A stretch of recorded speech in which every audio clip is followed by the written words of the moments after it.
welcome. How you doing? I'm back.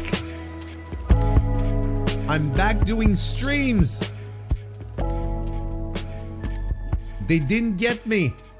I'm still around. They tried. Oh, they tried. But they just couldn't. You can't keep a good man down. I'm Warren, in case you're wondering. This is my live stream here on the MrWarrenHayes Show YouTube channel. Welcome, Thursday, the Thursday stream back. Look, I haven't done this in quite a bit. It's something stuck between my teeth. This is great content. Not this past Monday, last Monday, the Monday before that is the last time I streamed, correct? Because I got what I believed was just like a massive allergy attack, which was just kicking my ass.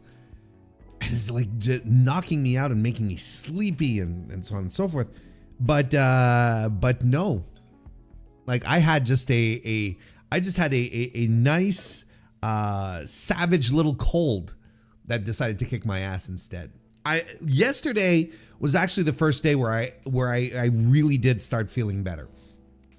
Every other day, man, I swear, like I'd be like sitting at my desk doing stuff, working, and then just nodding off. I'd be sleepy all the time. To a point where I was like, am I becoming narcoleptic? Is this the thing? Is this the new thing that's happening to me? You know? Thankfully, no. But then look, it was every day. Like I was just utter and complete fatigue, and the congestion was ridiculous. Still a little congestion, but it's not as bad as it was. Trust me, there was no way I could do any stream with how I was just a few days ago. My eyes bulging out and just like liquids pouring from everywhere on my head. I swear there's something stuck between my teeth. Anyway, I'm feeling better. I'm feeling so much better. A little congestion still, just a little bit.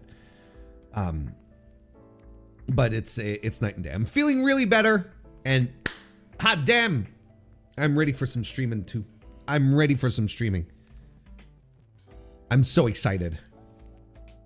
But I'm not gonna lie, like there's something in the back of my mind. I posted this on Blue Sky before coming in because I'm like, I gotta try and find something to do. Juno chased a groundhog in our yard under my car, and in a fit of panic, the groundhog ran and hid under my engine. So now it's between like the floor of the car and the engine. I'm like, fuck. So I was looking after. I posted pictures on Blue Sky if you want to see them, because I was like, oh, what do I do? What do I do? Like, I'm afraid, is it going to come out the way it came in? Which I have no idea how it did that to begin with, because I don't want it to chew its way out. And then at the same time, I don't want to start the engine and have all of this shit revving and then hurt the little thing. It's terrified. It's just my dumb old dog that scared the living bejeebus out of it. Yeah, it's your fault, Juno. It's all the way in the living room looking at me. Anyway, so I had to be you had to tear me away from that situation. Hopefully everything will be okay. Like, I really don't want her. I'm already gendering the groundhog. I don't want the groundhog to chew through my car to get out. That's my main thing. That's the main issue that I have. If there's a lot of things I can put up with, a lot of things I can tolerate, but chewing through the car, that would not be fun. And anyway, I'm here, and that's what's important, right? I'm feeling good. I'm alive. I'm a human being. Looking good, right? Everything's looking fine, right? There you go. Just like this. You know, you got to show a little hair. You got to show a little hair. Just a little hair. I don't wear hats because I'm trying to hide the fact that I don't have hair, which is what a lot of streamers, a lot of podcasters do. They're wearing hats. They're hiding their hairline. They're embarrassed about their hairline. I'm not. I just like wearing hats. Mike McCullough, nice to see you. Welcome to the chat. Also member of the Mr. Warren Hayes Show channel here on YouTube. It is a pleasure to have you. Good to see you. Travis, nice to see you too, and welcome. I don't want a pet groundhog though. Like, that's the thing. I just want it to go off and continue living its happy little groundhog life. Yeah, that's all. That's all I want. Anyway, Travis is also a member of the Mr. Warren Hayes Show channel. So is Maggie O'Kenna. All these members of the Mr. Warren Hayes Show channel, welcome, welcome, welcome. The Cora Tree, nice to see you and welcome. Warren, have you considered you might be pregnant? Morning sickness? I did. I took the pregnancy test and came up unconclusive. Yeah. Very easy to pee on the stick when you're a dude. It's been not hard. I don't know what the big deal is.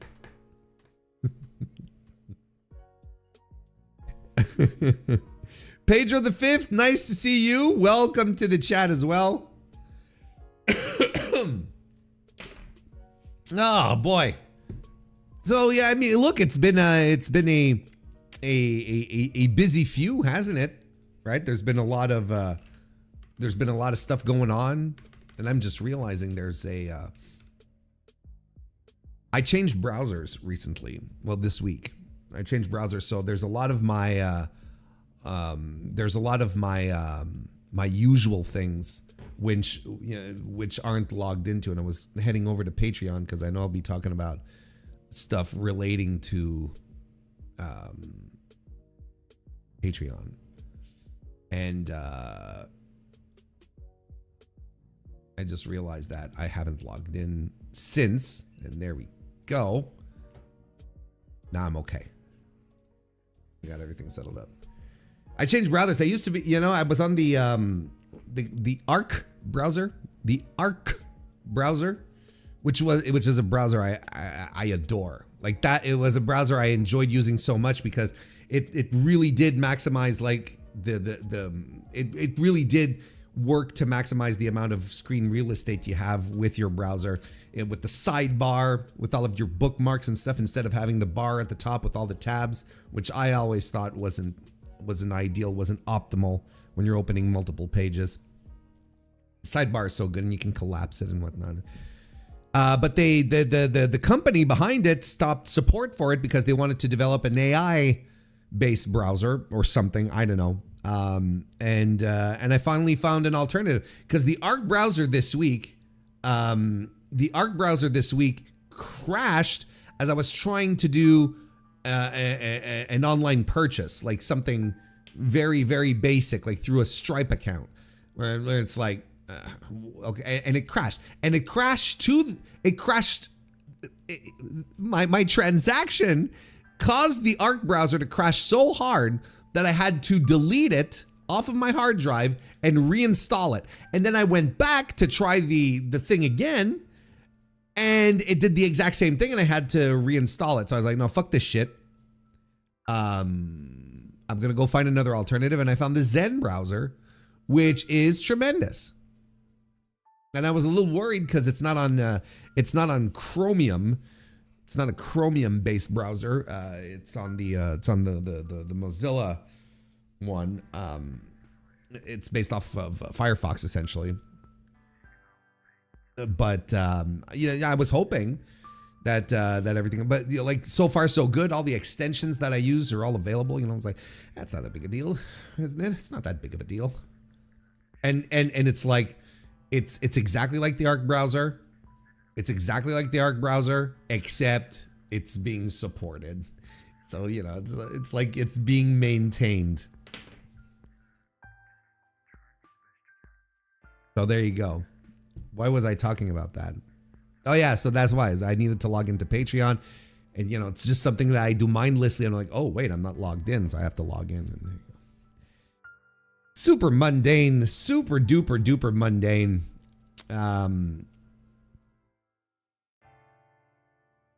I love the Zen browser. It's very much the experience of Arc, and I loved Arc. It's very cool. I love it. Too many purchases on the Silk Road. No, that's why I use the Tor browser. What are you talking about? That's not how you do it. Hope everyone is having a good week. It is Thursday. We're about to wrap this week up. And we're inching very, very closer to our nation's anniversaries. It's going to be Canada Day next week here in Canada, and then a couple of days later for you Yanks, it's going to be the 4th of July, which is going to fall on a weekend this year, which is exciting for you guys. Canada Day is on a Wednesday, and that's literally the worst. It's so bad. Just like you got your day off, like right dead smack in the middle of the week. You're like, this sucks. When it's a Thursday or a Tuesday, then you sort of like extend, like you take an extra day off. You take the Monday, you take the Friday off. Just one more day, or a PTO, right? But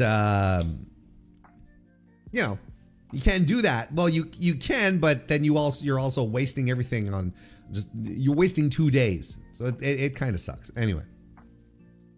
So hopefully everyone's excited for all that. And yeah, I mean, there's not really much otherwise to talk about. I feel like we should be getting into pro wrestling stuff here sooner than later. I don't have a ton of topics, but I do have topics I'm passionate about that. There's some stuff to talk about, but it's not as if I've given up on wrestling to begin with. I haven't given. I was actually, all of this illness and whatnot, and and the fact that it was a provincial holiday this week, yesterday, Wednesday. I was able to catch up on a bunch of pro res, which is always cool. I watched I was able to catch the Stardom show from this weekend, the Conversion show. And I was watching it, with my decongestants and my my eye drops and my Kleenex and all that. And I was watching, I was like, oh, the show's so good, I should do a review, type of thing. I need to go and do a review. And then doing these, and like, just disgusting. Like, you're not doing a review. Yeah, I should do a review. Because the show was excellent. It was a tremendous show. Really, really, really good. Like the kind of show that makes you excited about pro wrestling. And then when you watch it, and then and me thinking these days about dropping New Japan because New Japan is underperforming and under-delivering, at least in my opinion. I watched this show and I'm psyched and I'm stoked and I'm like, holy shit, everything rocked. Everything was so good. What the fuck am I doing wasting my time with Shin Nihon Puroresu, right? What the fuck am I doing with my life? It was so good, like legitimately excellent. The business end of the card was extremely good. It was main evented by Sayaka Kurara versus Suzu Suzuki. Kurara was defending the World of Stardom Championship, and she was unsuccessful. And our girl Suzu won the belt. I was a little surprised that they pulled the title so quickly off of Kurara. I really thought they were going to give her, maybe not like look, I'm not saying that they were going to give her a Kamitani-sized reign, but I thought that they were going to settle her in and let her be a champ for a solid season at the very least, right? That's what I was expecting. But look, I guess the underdog energy is too strong with her, and I guess they see there's more value in her as a challenger than a champion, which is possible. I mean, that's absolutely possible. And I'm a big Suzu guy. I think she's great. She's not the most consistent wrestler, but when she hits, and she was extraordinary in this match. Yeah, I mean, I don't know. It was just very good. The match was terrific. They also had former tag team partners. The Wingori explodes, where Hanan defended she successfully defended the Wonder of Stardom title against Saya Ida. It was an excellent match. It was very, very good. But yeah, there's something I don't get what people see in Hanan, because she has a tremendous amount of support from the Stardom fans, from North American fans as well. Like, they're very, very much into her, and I'm like, I don't quite see it. I don't think she's as solid or as crisp as a lot of people on the roster. I find that they have women on this roster that are much more charismatic as well. And I thought that they were going to go with Saya on this one, Saya Ida in this case, not Saya Kamatani, but I thought they were going to go with Ida on this one, because I think she, like, they're giving her all sorts of this is Ida's second shot at the Wonder title, if I'm not mistaken, in a short while. I think she had fought Konami a few months back and was unsuccessful. Then Hanan won the title off of Konami, again, if I'm not mistaken. And now Ida circled back around. I'm like, man. And I was sure that they were going to, I was sure they were going to belt her up, and it's a good little story, you know, these tag team partners, they're friends, and so on and so forth. But no, they decided to stick with Hanan. And I don't quite understand it. I you know, there's just wrestlers like that where it's just like, I don't quite see what the promotion sees in her. So that was very good. That's like a 4-star match. Kurara and Suzuki is like a 4.25 star, but the match of the night, holy moly, guys and gals. Shuri versus Rina Yamashita for the IWGP Women's World Championship. Holy fuck. That rocked. That was absolutely my speed. And you know, I know it is very, what's the word I'm looking for? A la mode. It's very trendy, fashionable, to put over Sari quite a bit, you know, as far as someone who's just like relentless and violent, and with good reason, because Sari is an excellent pro wrestler. But I often feel like we forget about Shuri for multiple reasons. In fact, I'm not quite sure why we don't keep Shuri in this high level conversation when we're talking about these kick-ass women's wrestlers in Japan. Shuri is just absolutely phenomenal, and she went above and beyond in this one here. And Yamashita was so good. You know, I know a lot of North Americans know her from her GCW run. You know, that her deathmatch work, which of course, you know, that's part of who she is. But when you strip it down and you just tell her to have a wrestling match, go out there and brawl, she's second to none, brother. This match rocked so hard, and I cannot recommend it enough. You've got to go out of your way to see this match, Shuri versus Rina Yamashita. Just, if you like wrestlers just beating the fucking hell out of each other, this is the match for you. And there's no deathmatch elements. There's no hardcore to it. It's a straight up wrestling match, and it is phenomenal. Like, it's a 4.5 star match for your boy here. So, but it's a great it's a great show. You're even teasing Saya Kamatani versus Utami Yamashita. Utami Hayashishita. I knew that wasn't right. Utami Hayashishita. That's something that they were teasing on the show earlier on. Just great stuff. Great stuff all around. It was the conversion show is highly recommended regardless. But if you want like just little wrecks like this that you can just jump in, you do the Shuri Arena match, you do Kurara versus Suzuki, and you do Hanan versus Ida, but it's on the lower end of the totem pole. I recommend it, but it's not like something, absolutely go see this, but it's very good. It's excellent. It's an excellent match. King of the North, nice to see you. Welcome to the chat, brother. Also, yeah, I don't know what I wanted to say. Warren taking Paul Levesque's advice and just enjoying wrestling for what it is. Yeah, it's just entertainment. I don't know what the problem is. It's just entertainment. Watch the Fantastica Mania show too. Did any of you check that out? Yeah, the tag title match was very good too. It was an excellent show. Yeah, did anyone watch the Fantastica Mania show from Mexico or Marina, Mexico this week? Available on myaw.com. I'm telling you, Tony Khan is going all out with that stuff, isn't he? Yeah.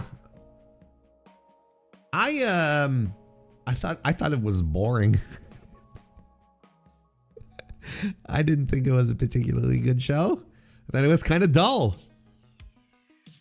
The one match that had spark, where I was like, okay, this fucking rocks, and I was kind of surprised, was Barbaro Cavernario versus El Fantasmo. And the reason why I was surprised is because ELP just looked completely animated and into it, right? Like, Cavernario is a great pro wrestler. He is criminally underrated, criminally underused in his home promotion as well. So, excuse me.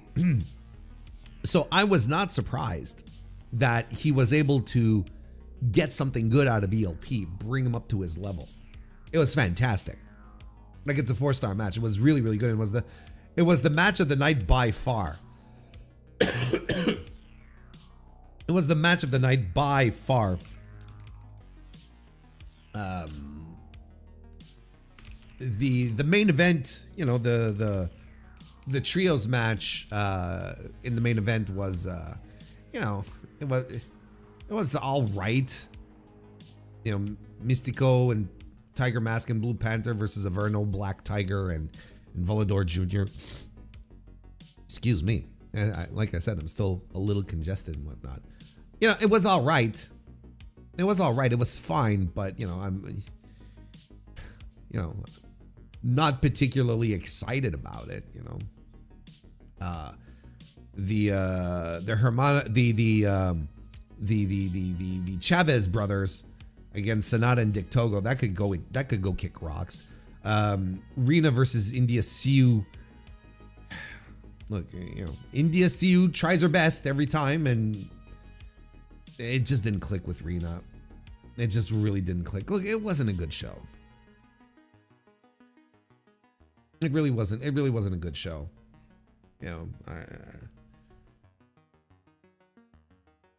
Mascara Dorada, Templario, and Neon versus Robbie X, Taiji Ishimori, and who was the third guy? Titan.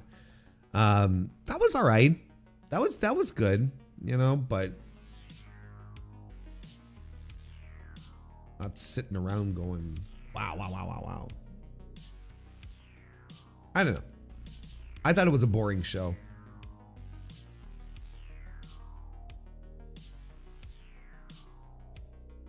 Yeah, Sky Team versus Unbound Co. that was fine. But it was like, it didn't feel special. I enjoyed the little send-off they did for Tiger Mask. The little custom belt, it's like, oh, that's nice. This is nice. Just a little way to say goodbye, I was reading something about Tiger Mask going, I don't know, we need to find if the Tiger Mask is going to continue, we need to find someone who lives up to the thing, right? But isn't the big rumor in New Japan right now that they're sitting on the debut of Dragon Dia because they want to make Dragon Dia the next Tiger Mask? I think that's the thing, right? Like Dragon Dia, from what I understand, he's been hired. He's a member of the roster. He's been recruited out of Dragon Gate. And yeah, they're just keeping him on the sidelines until Tiger Mask retires. Then Tiger Mask is going to retire very, very shortly, and they're supposed to trot him out then, and he's going to be the next Tiger Mask, which admittedly is kind of shitty because he was already the next in the Dragon line of the Dragon Gate Dragon line. Which is kind of shitty. Anyway, it'll be a topic of discussion for another moment. And yeah, those are the things I caught up with. Just looking at everything. Oh, Taichi versus Yuto Ice on the Road 2 show for the play-ins. For the play-in at the G1 was absolutely fantastic. Like some real deal King Road shit. That stuff ruled. And I was watching the match and it's like, it fucking sucks that Taichi is not in the G1 again this year. It fucking sucks.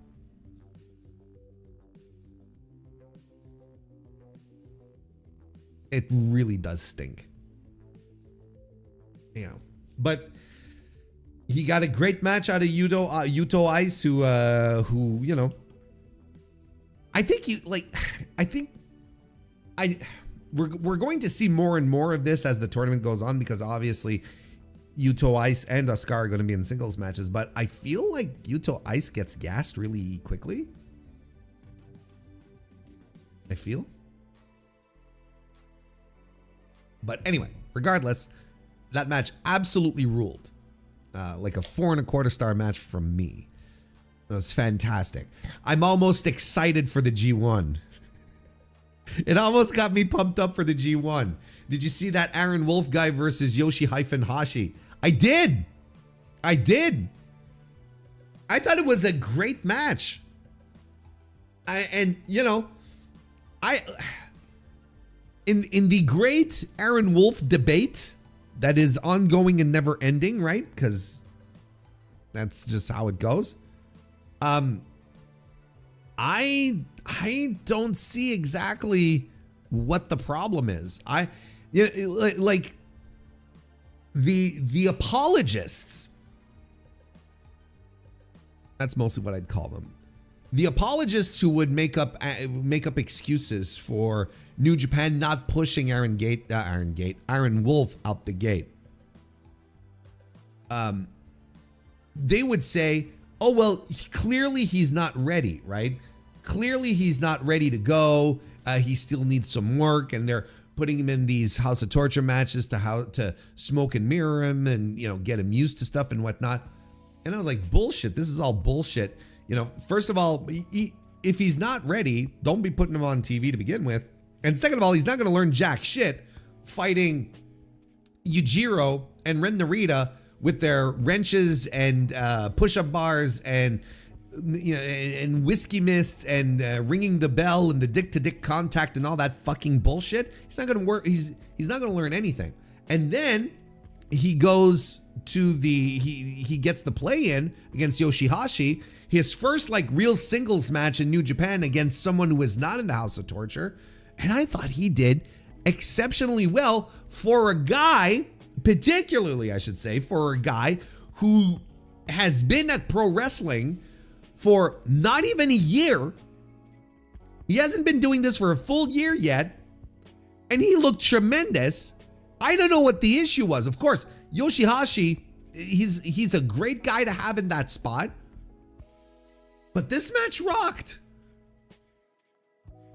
Now am I suddenly going to think that they're going to push him to the top of the block and he's going to run away with the G1? No, I don't think so. I mean, you never know with this fucking company. But he looked good. And I don't know what the issue was.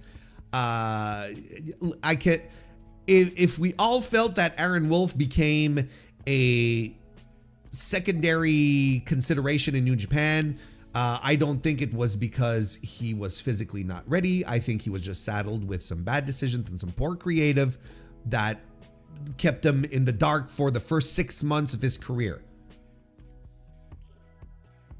That's all. I don't think it's on him. I really don't. Anyway, that's what I've been up to. That's what I've been catching up with. And wrestling's good. There's some good stuff coming up.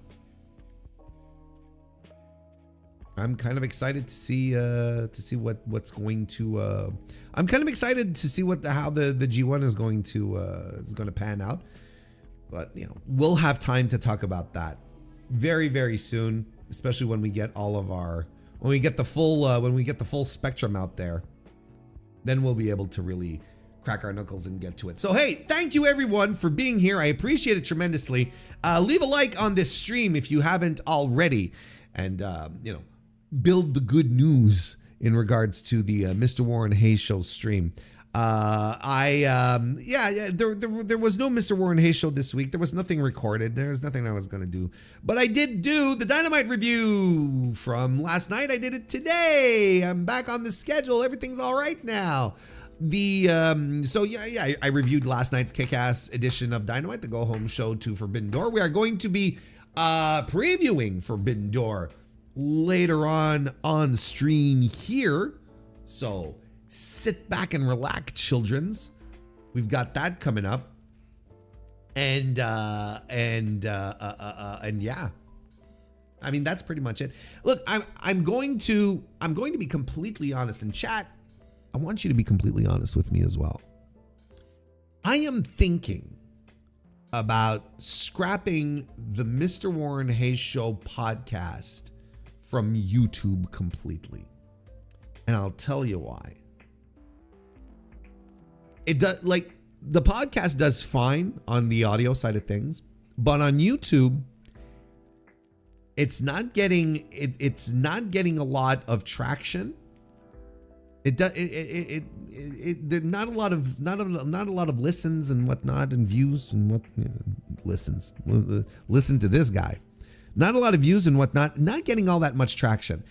Yet the streams get a lot of traction. Even the VODs more people watch the stream VODs than they do the edited version of the Mr. Warren Hayes Show. And then I'm like, maybe what I should be doing instead is taking the clips that I make for the Mr. Warren Hayes Show and then just releasing them earlier during the course of the week, instead of putting them all together for the Mr. Warren Hayes Show on the YouTube channel and then holding on to all that news until today. Look, I'm going to give you a good example. Like tonight I'm going to preview Forbidden Door, right? Well, I'm not going to put the Forbidden Door preview on the next Mr. Warren Hayes Show. That's something I can put out and release it into the wild. But we're also going to talk about Tommy Dreamer. Now, I feel like if I want to talk about Tommy Dreamer and put some Tommy Dreamer thoughts out there and maybe get some views, I should clip the segment and then release it onto YouTube like within the next 48 hours, as opposed to next Wednesday on the Mr. Warren Hayes Show, where, okay, pretty much everything regarding Tommy Dreamer at that point will have been said and might even be running the risk that there might be some new stuff, right? Right? Doesn't that make sense? Like, I feel like for the growth of the channel, just for getting more opportunities for eyeballs and hits, to use a 2002 internet term, I feel like there's a better chance for me. I think the opportunities are better if I do that type of strategy instead of putting the Mr. Warren Hayes Show podcast on YouTube. I feel like it's kind of counterintuitive to YouTube because the VODs get more views, which is crazy. Because I'm like, well, people will probably enjoy listening to an edited version more than the VODs. But no, it turns out they end up enjoying the VODs a lot more. So I don't know if you guys and gals and non-binary pals listen to the full podcast to begin with. And if you do, if you listen to it on YouTube. But I don't think there's that much crossover. I think that if you're here, you're not going to, I think that if you come to the streams, you're not going to listen to the podcast. And I think that most people who do come here end up listening to the VODs and don't listen to the podcast. And then but I can keep it going on the audio side though. Yeah, I think the timely clips might be a better idea. Oh, the shorts, man. The shorts is so exhausting. Doing the shorts is so exhausting because I am not a concise human being. I don't know if you guys and gals and the binary pals notice. I am not a concise human being. My thoughts are widespread and vast. It's really, really rough.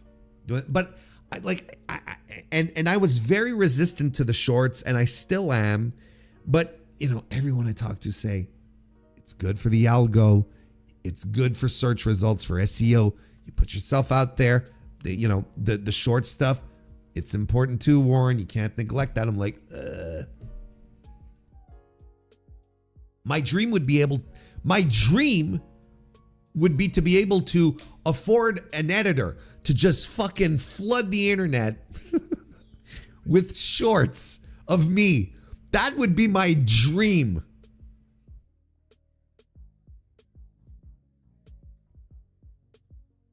Anywho. But at least I think getting more timely clips out there, I think that would be very good. As opposed to saving everything for next Wednesday. Like there's stuff we talk about on Thursdays, then that gets booted over to Wednesday, right? Anyway, I'll think about it. I'll think about it. But it might be. I might just terminate the Mr. Warren Hayes Show podcast. I've been thinking about it during my illness while I was sick. I was thinking about it. I was like, oh, maybe I should. Maybe we're done here. Maybe we're done. And just keep the audio stuff going. But we'll see. I might just pull the trigger on it this week. If you see a Tommy Dreamer clip pop up this week on the channel, then that's your cue right there. It's like, oh, Warren's getting rid of the Mr. Warren Hayes Show.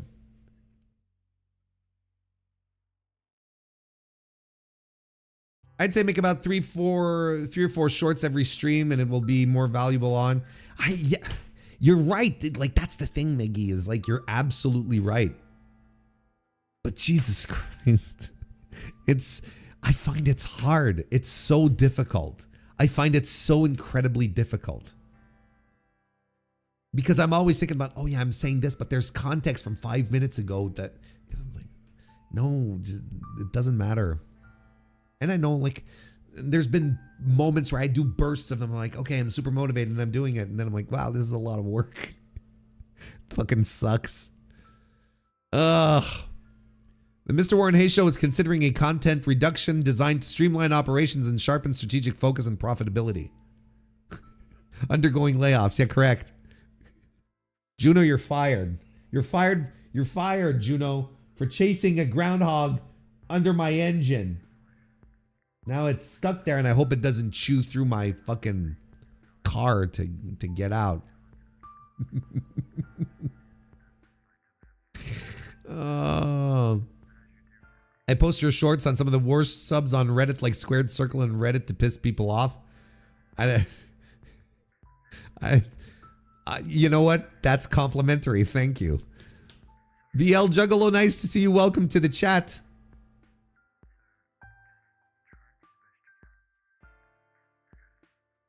The Mr. Warren Hayes Show YouTube podcast assigned with TNA. Now, come on. I'm not that desperate.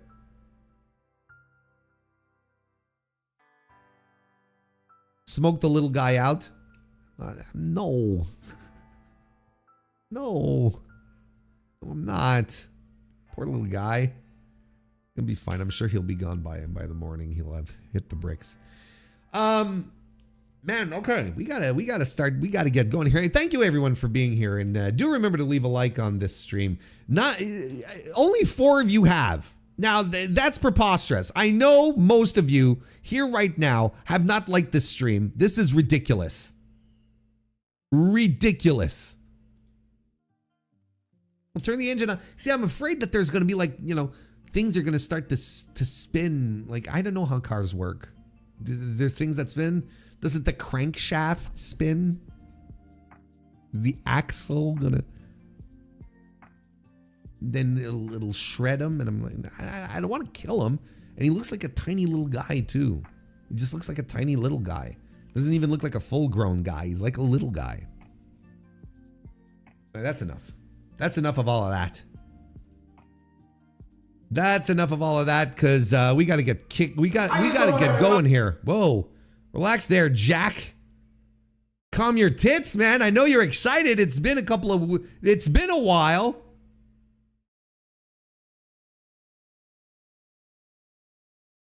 But here we go. How you doing, everybody? I'm Jacques Moliere. Just let me tell you a little bit about myself. I'm a nunchuck master, and I represent NWA, Mountain State Wrestling. Booyah!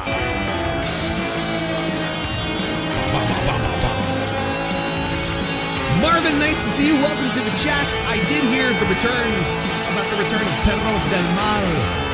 That has the potential to be very cool. That has the potential to be very, very cool. If it's done right. Because that's a really big fucking deal. That's kind of tremendous.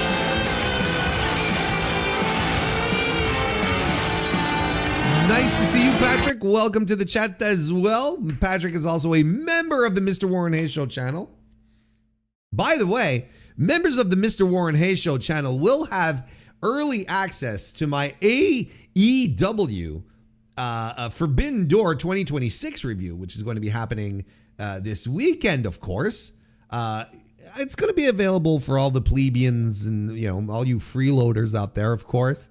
Eventually, even if there's no Mr. Warren Hayes Show podcast anymore, we're going to do that. There's eventually going to be the review available for everyone, but early access. Think about it, early access. How do I get early access? You become a member of the Mr. Warren Hayes Show channel. You hit the join button. You become a member. And voila. You'll get access to that.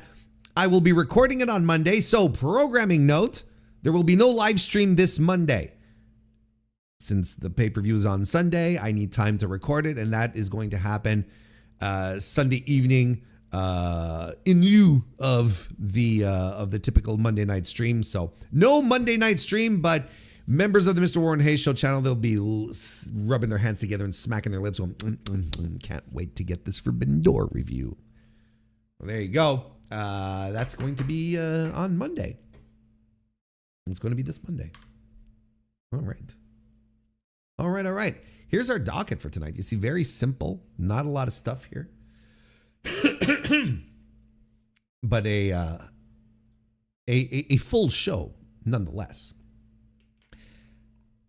And I want to start, ladies and gentlemen, talking about this article here that popped up on the Wrestling Observer Figure 4 online yesterday. And I really did debate quite a bit as to whether or not I should bring this up, but I am going to bring it up.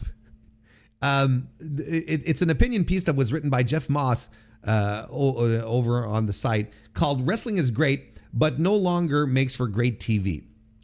And we're going to read it through. It's not a very long article. It's not a very long op-ed, but we're going to read it. Okay. Obviously, I want to talk about it. This is my opening topic, so clearly I've got stuff to say. So, but let's just dive right in and read Mr. Ross's thoughts here. Here we go. There is always competition in wrestling as territories were built on both that and local TV. The WWF/E Attitude Era was driven by two billionaires wanting nothing more than to beat the other. Even today, AEW and WWE go head-to-head on what seems like a bi-monthly basis. In today's age, however, wrestling has a daunting new foe to compete against: everything else. We live in a time where every TV show, movie, game, comic, or book ever made is available at our fingertips 24/7 in seconds. The instantness of our entertainment is overwhelming, but also makes attention spans shorter and the call for quality that much louder. This is especially true when it comes to television. I've watched wrestling in one form or another for almost my entire life. I've also watched TV for almost my entire life, and I've seen both grow and change over the years. I've also worked in TV development, and something has been becoming very noticeable is that, simply put, wrestling isn't great anymore. TV has been at its peak for several years. Studios, streamers, and networks are pouring money into creating high-quality shows and entertainment, and some low-quality ones that manage to find an audience, but I digress, that people clamor for, discuss, and binge, all in hopes they become moments in popular culture. Wrestling, by nature of its weekly production, can't really do that. When TV wrestling numbers were in the millions and millions on a weekly basis, it was because people were tuning in to see what happened and what might happen next. Now, that's just how we watch and consume TV. The days of being home to watch something at a specific time are long over, and wrestling doesn't really have an answer for that. Sure, with Raw on Netflix, it's easy to watch after the fact, but by that time, it's been spoiled for you. And unless you are already a super fan or something huge happens, people aren't going back and check it out just for the sake of it. It'd be like watching Monday Night Football on a Thursday after reading about it for 2 days. TV shows today are also produced with cinema-level stories, effects, and talent. Every new season of Stranger Things was treated like a pop culture event that you just had to be a part of. That show had the benefit of being able to put out 8 to 10 episodes and call it a year. Wrestling needs new content every week. I don't dispute that it's hard to maintain quality in that situation, but the difference between the two has never been more glaring, because in wrestling, I'm not getting a full story. I'm not seeing characters develop, and I'm not really surprised by any twists or really shocking moments. Yes, this is all a criticism of the way wrestling creative is currently presented. It could be due to corporate mandates, injuries, derailing plans, or just an attempt to appeal to the widest possible audience, but WWE is flat as a pancake, AEW is overstuffed, and TNA or NXT seem like they are trying to recapture 90s stories without doing the 90s homework. This does not make for great TV. This was all very noticeable to me when Tony Khan was trying to get a TV deal for Ring of Honor. I was covering Ring of Honor at the time for this website and not at all surprised that it didn't happen, because no one outside of diehard wrestling fans would watch it. There's some really great wrestling in Ring of Honor, so if you're a fan of the art form, it's worth watching. But to the casual fan, that would be who they are targeting as an audience, there's nothing. No stories, no outstanding characters, no hooks or reasons to tune in every week on a TV watching basis. Studios and TV executives aren't willing to take a chance on anything they think might develop over time. So with Ring of Honor, they would never spend the millions to put it on the air just because. Excuse me. I've always maintained that wrestling is at its best when treated like a real sporting event. What makes the non-wrestling aspects of the show so unique is seeing how the through lines play out. In the ever romanticized Attitude Era, an episode would start, set a story within that episode in motion, show how it plays into the bigger picture, then build to a climactic main event that concludes in that episode, but also sets the table for next week. What we seem to get today is either a million commercials, promos, and talking segments in between 2 or 3 passable matches, or we get 15 matches in 2 hours with no room to breathe.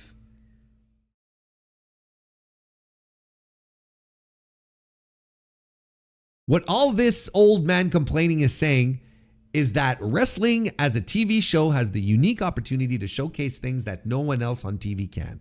It can tell a story live and keep people hooked for 2 hours by finding room in the middle. It can have competitive matches that mean something, promos that mean something, and talent that means something. I know they can. I know they can do it. I've seen them do it. They just need to take a harder look at what's actually on TV and where they can, as they say, get their shit in. Excuse me. Now, I bit my tongue a little bit as we were reading, so I was like, I'm not blowing any spots here, because I have multiple thoughts about this article here, about Mr. Ross's article. And listen, look, he says it himself, Jeff Moss. He says, look, he's worked in TV development, covered Ring of Honor as well. He's covering TNA right now. So, you know, I can understand why he's like, ugh, wrestling is so exhausting, right? Essentially. And look, I want to be fair here, because the piece, I don't think is written in bad faith. Okay. I'm not going to go and share all of my thoughts here, saying to myself, oh, this is just a guy who is purposefully just shitting on everything. No, that's not it. This is a guy who clearly loves wrestling and sitting down to explain why wrestling is letting him down right now. The problem is the article falls apart the second you actually start reading it, not because the take is mean, but because the take can't decide what it is. Right? Now, the core thesis of his article is that TV's evolved and wrestling didn't evolve with it. So therefore, wrestling isn't great. Wrestling doesn't make for great television anymore. Okay? That's the thesis of his article. His gold standard example of great TV is Stranger Things, okay? Like a cultural phenomenon that happens once in a fucking blue moon, like a unicorn just coming out of nowhere. And his gold standard example for wrestling is the Attitude Era. And, you know, he sort of says, oh, it's the often romanticized, but there you go. Like, nonetheless, he lauds it and says, well, this is how great they did it. So his entire argument is built on comparing prestige streaming from the 2020s to a broadcast wrestling product from 1998.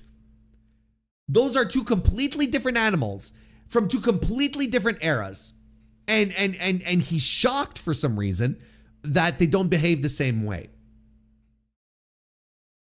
Nobody, here's another thing that he brings up here. He says, like, nobody rewatches Raw after it's been spoiled. And then, you know, he writes, and look, I'm paraphrasing. I'm not going to pull it up here. He says something to the effect that unless you're a super fan, you're not going to rewatch it, or unless something huge happens, right? You notice the term unless here, unless you're a super fan, or unless something huge happens. Unless is the whole ball game. This is exactly what he's talking about.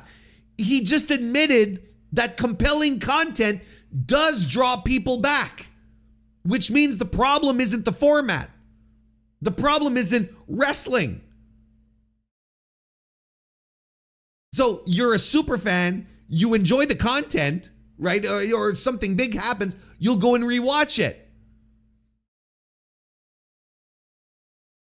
But he says the problem isn't the format, the problem is the booking. That's the argument he makes a little later on. So is wrestling broken because weekly TV can't compete in the streaming age? Or is it because creative is doing a bad job? Because those are two completely different problems with two completely opposite solutions, and he asserts both of them as if they're both they converge into one, that they cancel each other out to a degree.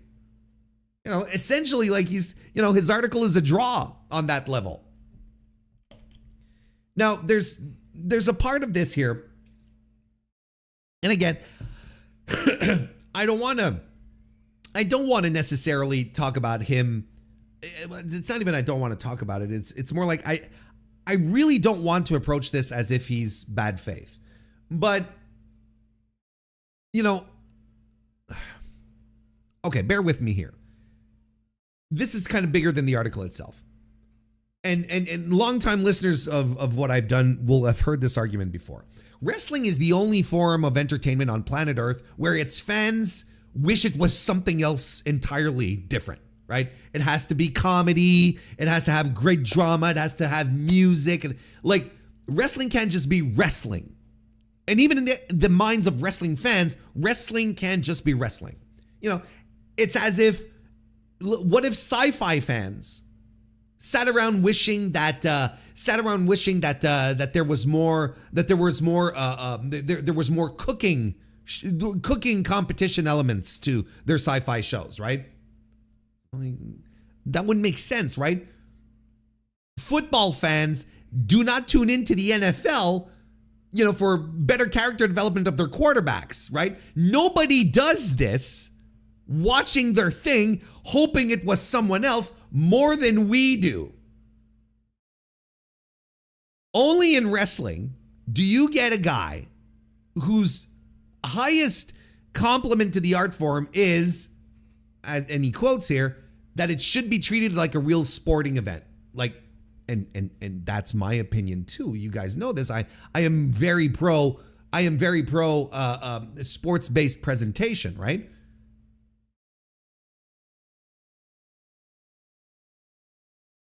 And ultimately, you know, and the nicest thing that he can say after that is to say, well, you know, they used to be good. Look at what they do with Stranger Things. Look at what they do with the Attitude Era, you know, and how they give us twists, and you'd have these self-contained shows and setting the big picture and all that. All of this is all stuff that he wishes wrestling was, you know, something other than wrestling, right? That's a fan who's a little ashamed to be a fan. And this is something that is at the very core of every wrestling fan who says, oh, well, you know, there needs to be a little comedy. There needs to be a little bit of this. No, there really doesn't. You need wrestling. And then the rest is superfluous, but you don't need the other things. And I think it's something that comes from embarrassment, from being ashamed of being a wrestling fan because of the stigma that comes with it. Hell, hang out on Blue Sky a little bit and have one of our wrestling tweets break containment into the Blue Sky mainstream, and you'll see, you know, what people think about wrestling fans. So there's that part of it. And that shame sort of comes across in this article as well. Like, who needs the mainstream to validate the thing before I'm allowed to enjoy it? I don't need other people telling me it's okay to like it. I've been, you know, I think at some point we've kind of all been that guy, but then at some point you grow out of it. At some point you put your big boy pants on and say, listen, I like pro wrestling. What do you want from me? And you sort of shrug and go, I know, but I like it. You know? Name me one healthy art form that defines success as converting people who are indifferent to it, right? The casual fan. Name me one form of art that defines success by the number of people who don't like the thing coming over to watch it. You can't. It doesn't make sense. That's the logic of asking permission to, you know, it's like, what does he like? And the casual fan stuff, man, we have got to stop mythologizing the casual fan. I thought we were done. Mythologizing the casual fan. But clearly not. In 2026, I'm getting a thought piece on the Wrestling Observer fucking website talking about, oh, you need to bring in the casual fans. He says nobody's going to go back to rewatch Raw unless you're already a super fan. Super fan, die hard. These are two words that he uses within the article, and always have a little hint of, yeah, You're a diehard. You're a super fan. If you would, it's almost as if he wants to call us nerds, right? Like being a super fan is the embarrassing edge case. Like the weird, obsessive weirdo in the corner, the guy you don't want to build a product for, right? My brother in Christ, Ross, Mr. Ross, the super fan is the product. Let me ask the question here that he never asks. Who is spending the money to go to the shows, to buy merch? I'll tell you one thing. It ain't the casual fan. It's not the guy who half watches a clip on his phone and moves on. It's not the guy who's got that on the background and he's putting the kids to bed. It's the diehards. It's the super fans. It's the nerds. It's the people dropping thousands of dollars for 2 nights at WrestleMania. And that's just not a handful. What, they put 45,000 people per night this year for WrestleMania. 90,000 people sitting in an audience. Those aren't all casuals, brother. The casuals aren't spending that amount of money. Those are your diehards. That's the audience. Those are your super fans. It's the people who paid for this. It's the people who paid $11,000 for a bus ride with Cody Rhodes. It's the people buying the premium experiences, the ringside packages, the merch hauls, the streaming subs that never end, the ESPN, the Netflix, the cable packages for USA Network and the CW. It's the people who plan their vacations around these pay-per-views. It's not the casual fan who does this. These people are not casuals. Those are the coveted human beings in the entire business. The lifetime value of one diehard is worth a stadium full of channel surfers who never give the company a dime. And Mr. Ross is sitting there sneering as if, well, the diehards are going to go back and watch. Yes, exactly. Exactly. He's got it upside down. He thinks the diehards are the niche to be tolerated and put up with and the fringe cases, while the casual is the prize to be chased. In reality, it's the diehards that are the prize and the casuals who are the fucking ghosts. And here's the other thing. The casual fan that we keep mythologizing, speaking of ghosts, it's a 1997 ghost. We're preaching cable ratings gospel in a direct monetization world, in a subscription world, in a video on demand world. That's mass casual audience he's romanticizing existed for one lightning in a bottle moment, the Monday Night War, when wrestling was a mainstream cultural accident. It's not coming back by booking the product to please people who don't watch wrestling. I can't believe I'm talking about this again in 2026. You cannot reverse engineer a cultural moment by chasing the people who left. You build super fans. You make new hardcores. That's what you do. Why on earth would you adapt your product to the taste of a fan that probably doesn't even exist anymore, who was only around for a fluke at the direct expense of the fans who are right there paying, showing up, and most importantly, sticking around? You don't do that. That's the answer. You build fans who stick. You build the kind of loyalty where someone's still there with you in 15 years, still buying the ticket, still in the Discord, bringing their kids to the shows, getting them into it, still arguing over star ratings at midnight. That's the whole game now. That's where the money is. Stop mythologizing the casual fan. Start understanding that the diehards are the wrestling fans. Those are the people who are watching. And if less and less wrestling fans are watching, if less and less fans are watching week after week, you're losing wrestling fans. And that is your own fault. Because it's the diehards that are keeping the lights on. I'm not done. Because there's another thing that really, there's a tremendous bit of irony in this article as well. when he's talking about the Attitude Era, right? You know, he's saying it all the highly romanticized Attitude Era, but then he goes on and he gives it the thumbs up. He goes, yeah, the Attitude Era is tremendous. It wasn't Stranger Things, it wasn't HBO. If you want, a comparison from back in the day. The Attitude Era was loud, episodic, soap opera nonsense, okay? Like, we have to stop pretending that it was this elevated form of entertainment. It wasn't. It was promos and talking segments and recurring weekly hooks and cliffhangers. And then sometimes you'd get a little bit of wrestling throughout all of that. It's the exact stuff he complains about in modern wrestling.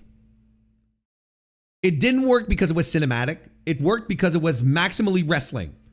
Live, reactive, ritualistic, built around the weekly habit of showing up.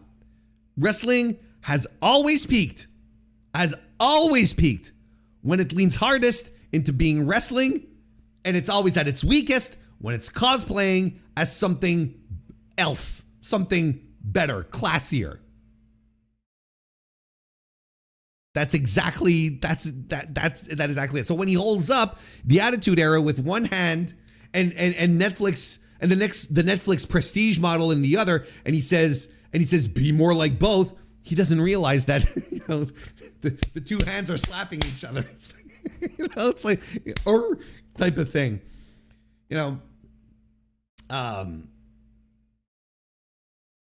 Look,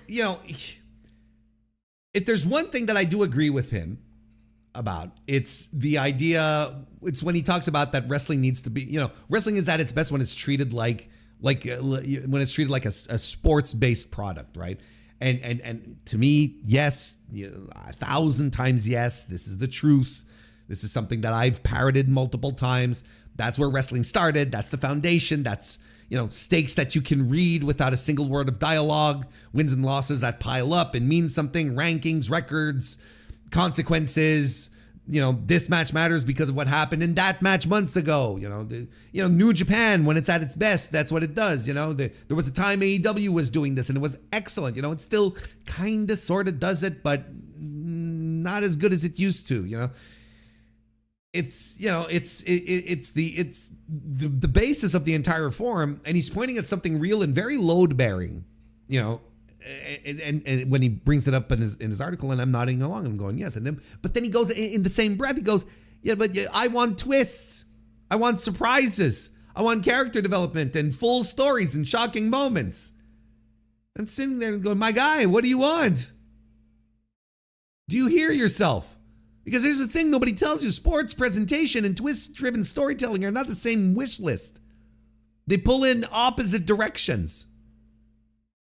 The entire appeal of sport is that nobody's writing it. The drama is emergent. You don't get a shocking swerve in a title fight. You get a result. And if there is a shocking swerve that happens in the match, like, let's say, a boxer bites another boxer's ear off, well, it's organic and unscripted, and it just makes the event all the more shocking and compelling. And the meaning comes from, standings and the history, and not from some writer's big reveal. The second you demand twists and turns, surprises and congratulations, you've left the sport behind and you've walked right into prestige drama that you were kind of arguing against. They even want opposite things from the finish of a match. Sports presentation wants the result to be the point, right? Serialized drama wants the result to serve a story beat, which means, it could mean a lot of things. Swerves, screwy finishes, DQs, protected losses, the booking sleight of hand that makes a win a win whenever the arc needs for it to mean whatever it needs to mean this week. Type of thing. But you can't run both. You can't run both. The promotions that lean sport lean away from twists, and the promotion that chase the big shocking swerves end up with wins and losses that mean absolutely nothing. He wants the rigor of one and the surprise of the other, and he never one notices that the rigor is the exact thing that kills the surprise. So even a good idea like that gets contaminated by the same insecurity. He can't let the sports framing stand on its own because deep down a sports feels less prestigious than a show. Or he's got to bolt to the HBO ornaments, I guess, in order to make it feel like a worthy television show. He won't trust wrestling to just be the one thing that it's genuinely best at. And then, of course, he's talking about the sports presentation and how great it is. And then he immediately jumps into talking about the Attitude Era, which is crazy. He also talks about how wrestling didn't evolve with television, and I'm not sure I agree with that. Wrestling did. Again, I'm not quite sure I agree with that. Let's talk about the people who actually buy programming for a second, okay? Because that's the lens he claims to have, right? Saying that he used to work in TV development, right? This is the lens he claims to have and then completely forgets to use. The old network model ran, let's say for a regular television show, right? 22, 24 episodes a season, right? Prestige TV gutted that down to the 8 to 10 episode runs that we all know about now. And what did that leave behind? What did that all leave behind? A giant gaping programming hole that nobody can fill. When I was young, you'd have the September would be the big premieres, right? And these 22 episode runs would lead us right into spring. And then during the summer, you'd get all the reruns because everyone's outside not watching TV. And then you'd get the big fall premieres that come up, and then they'd always be a big deal, right? That doesn't exist anymore because the model has changed for that. So, for example, like if we go back to a Stranger Things example, right? It took something like 3 years between seasons, right? It'd take years and years and years before we'd get another season for one event, for one show, a beloved show, a cultural touchstone, but from a network, from a network's chair or from a streamer's chair, that's 8 episodes, and then a multi-year crater that slot used to live in that's not there anymore, and that you still have to get eyeballs and subs into your thing to continue watching, right? Prestige TV is beautiful and we love it, but it's a logistical nightmare. Tiny amounts of content, glacial speed, but enormous money. Now, look at wrestling, okay? 52 weeks a year of original live first run programming. No reruns, not a finite season that runs out. 52 weeks every single year. No hiatus, no off season, no 3-year wait for the next drop. There's nothing else in entertainment that does this. Scripted can't do it. Most reality TV doesn't keep up with that. Even live sports has an off season. Wrestling is the only genre that never, ever stops generating tonnage, whether they do it live or with ancillary programming, which makes it spoiler-proof and DVR resistant and ad-friendly in a way the on-demand library struggles. So when he says, as if it's a knock, that wrestling needs new content every week, he's accidentally, I agree, it has to be a challenge to do it every week, but he's actually naming the single most valuable thing about it. That's not the burden, that's the moat. In a content economy that is starving for reliable, year-round, live, first-run programming, wrestling is the one genre that just hands it over by the truckload. So he's standing in front of the exact same thing that helps solve one of the biggest problems that broadcasters and streamers have. He's calling it a problem.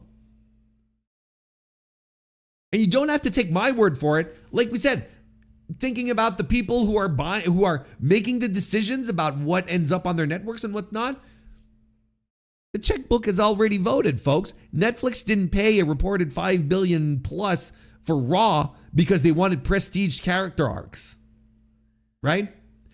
They paid it for 52 weeks of live appointment, can't be spoiled programming that keeps subscribers logged in week after week. That's what they paid for.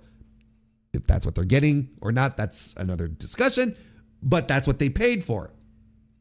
The exact engagement hole that a handful of slow, expensive, limited series leaves wide open, right? They just go right in there and fill it up. He even mentions Raw being on Netflix in his own article, and he just like walks right past it. He's just like, yeah, you know, it's on Netflix. Yeah. Why do you think? Why do you think ESPN paid out the ass for the pay-per-views? Why do you think it's the same thing? The major deal with the CW, major deal with with the NBC Universal. The streamers and the networks have already answered the question he thinks he's asking. They answered it with the biggest rights deal in the history of the genre. They decided wrestling fits the new TV economy beautifully. I don't know. He's just not listening to his own industry. I could go on, but I'm going to wrap this up. I think I've said pretty much everything. Look, the article argues against itself, coming and going. It can't decide if the problem is the format or the booking, and it tries to have both. It's the perfect example of the one thing that drives me nuts about the wrestling discourse in general, which is that we're the only fan base whose pundits wish the thing that they're watching was a completely different thing. It sneers at diehards while mythologizing the casual fan who barely exists, when the diehards are the ones who are actually funding the whole operation. It has, you know, the sports-based presentation idea, which is good, but then immediately strangles it by demanding the kind of storytelling that isn't compatible with it. And its big central claim that wrestling failed to keep up with TV is, I'm sorry to say, like backwards. Wrestling is one of the only things on the planet right now perfectly built for where television actually went, where it is now. So I wish we'd stop measuring wrestling against the cathedral and calling it a bad airport. You know what I mean? You know, wrestling doesn't need to be Stranger Things. It doesn't need to be HBO. It doesn't need a casual fan's permission to exist. It's the only show on television that demands you to be there when it happens, 52 weeks a year, live, with real bodies, taking real risks in front of a real crowd.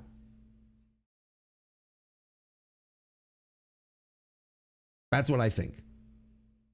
Look, this is why I'm the best D-list podcaster on the internet, because I figured all of this out before a guy who worked in TV development did. Anyway.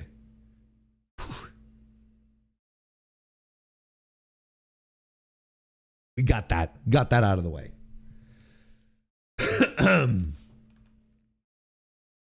I knew I'd get fired up, and I got fired up. I feel like we're in an era in live sport. I feel like in the era we are in, live sports are so valuable. I actually think trying to turn your sports into a melodrama just degrades its value. And live programming is where the money is. And it's a shame that we don't understand that that wrestling fills that niche, right? So, yeah, it's a shame. Just checking LinkedIn, this guy has about as much knowledge with actual TV development as your average shop-at-home producer. Sounds like what I used to do. Do 104 episodes of Breaking Bad per year and get back to me. Yeah, there you go.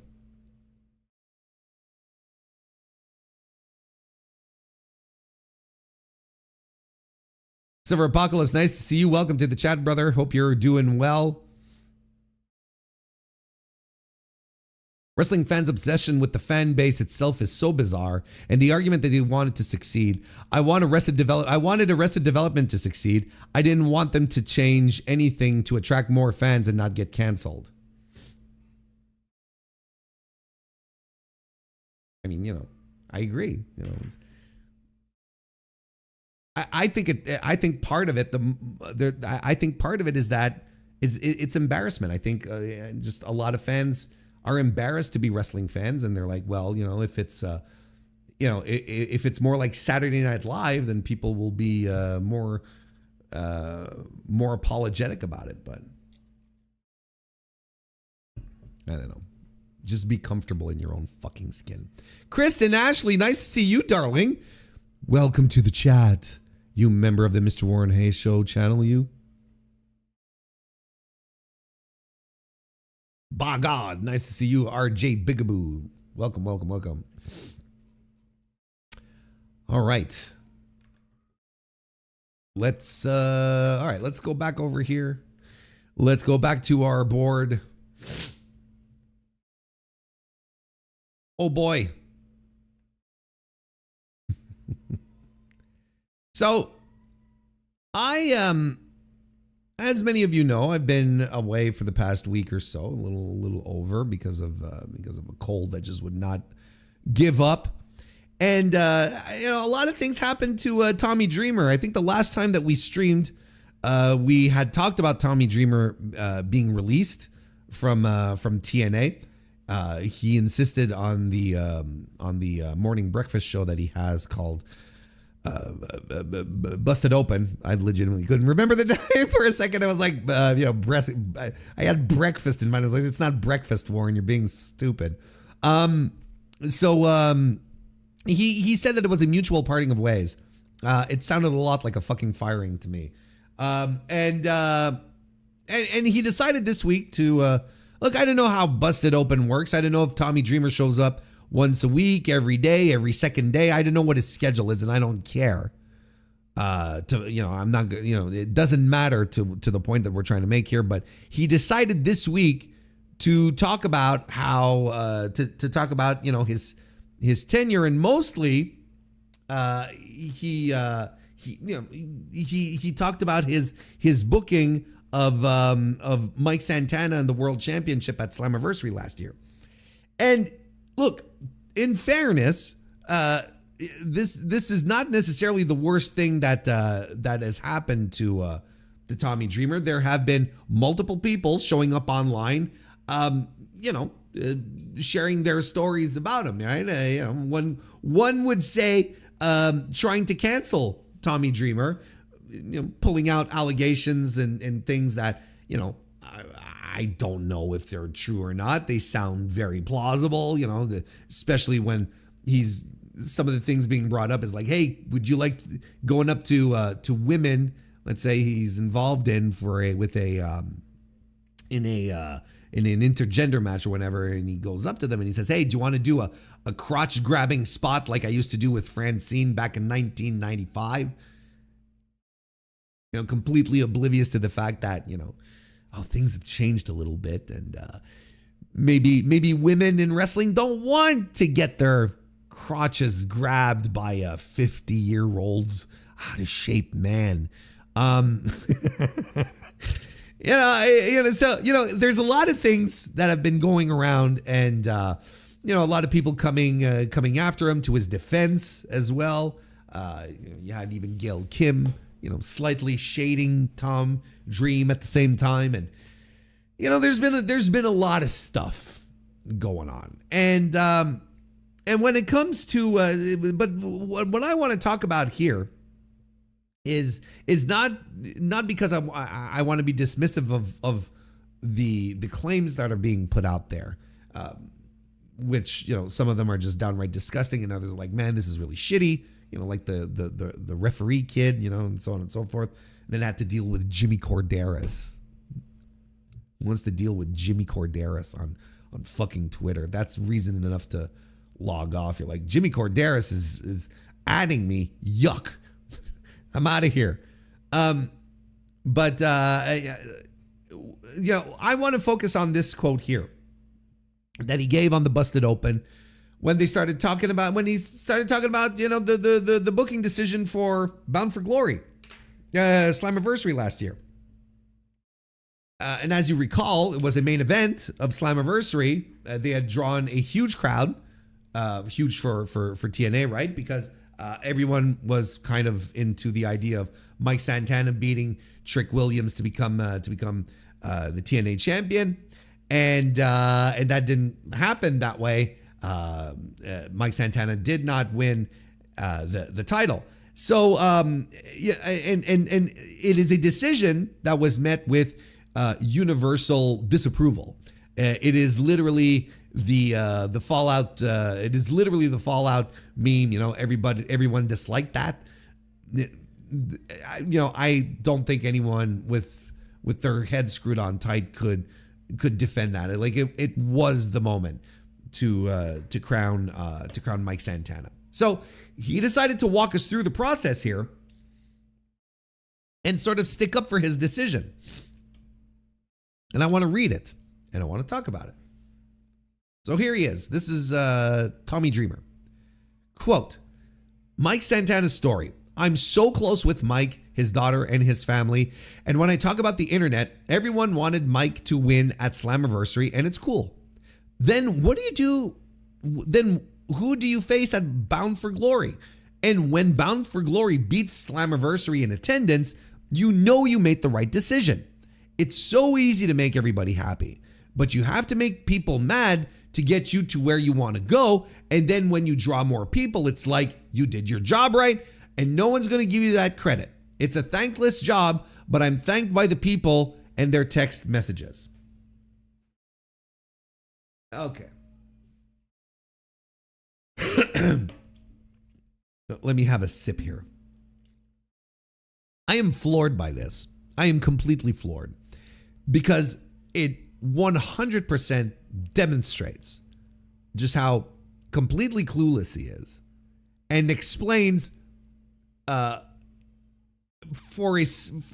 a substantial way, a non-negligible way, why TNA has been in such a creative rut for so many years. If this is what he thought was the right direction for Mike Santana and Slammiversary last year, because he's clueless. He's clueless here. And the first thing that is proof positive that he is clueless is when he asked this question here. Yeah, sure, I could have him win at Slammiversary, but then who do you face at Bound for Glory? Brother, you're the booker. You are legitimately the guy who can decide this. You're not a fan. You're not a pundit. You're not a guy like me who looks at a booking decision and goes, well, who's next? Who do you, because I'm just an idiot. I'm just an idiot that does a podcast. You are paid to make these creative decisions. So if you're sitting there going, who do you face at Bound for Glory? There's only one person you can ask that question, and that is Tommy Dreamer. And you're there, you're there shrugging and going, I don't know, what would have been next? You fucking set someone up. That's your job. That's legitimately your job. You make the champions, and then in the meantime, you create challengers. You dunce. Tommy. Who's supposed to answer this question if not the booker? Again, you're not a fan on the podcast. You're not like a round table of people trying to figure out the next 6 months of booking in AEW, no fantasy. You're not fantasy booking here. You're the guy in fucking charge. And he's sitting there and he goes, he could have done so many things. He could have been building a guy up in the meantime. He could have had a number one contenders match on that very same card. So many things he could have done to prepare someone for Mike Santana and not be like, what do I do now? I've got no one ready. Well, who's to blame then? If you got no one ready, who's to fucking blame? It ain't Mike Santana's fault. It ain't Trick Williams' fault. As much as I'd like it to, it ain't Carlos Silva's fault. It's yours, Tommy.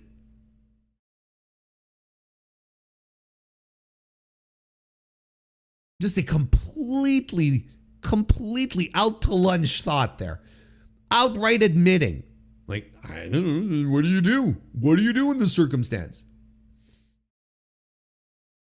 And then he says, right? And when Bound for Glory beats Slammiversary in attendance, you know we made the right decision, right? Because then his logic being, well, we drew a bigger house. We drew a big house for Slammiversary, but then people came in droves to see Mike Santana finally get the job done on Bound for Glory. So you see, we made more money, and then he's tapping the side of his head, right? Do you guys and gals and non-binary pals know what the main event, or what the big match at the very least for Bound for Glory was? Do you know why it beat Slammiversary in attendance? It's because of the Dudley's retirement match versus the Hardy Boys. That's the match everyone was paying money to go see. That's the match that Matt Hardy wouldn't shut up about. Remember? On social media, you go, we're still a draw. The Hardys are still a draw in 2026. Excuse me. But that's exactly what he'd say. The Hardys are still a draw in 2026. You're like, Jesus Christ. Really? This is what we're doing here, Matt? Anyway. He was taking credit for it. And with reason. Because that is indeed the match that drew. That was your drawing match. It was not.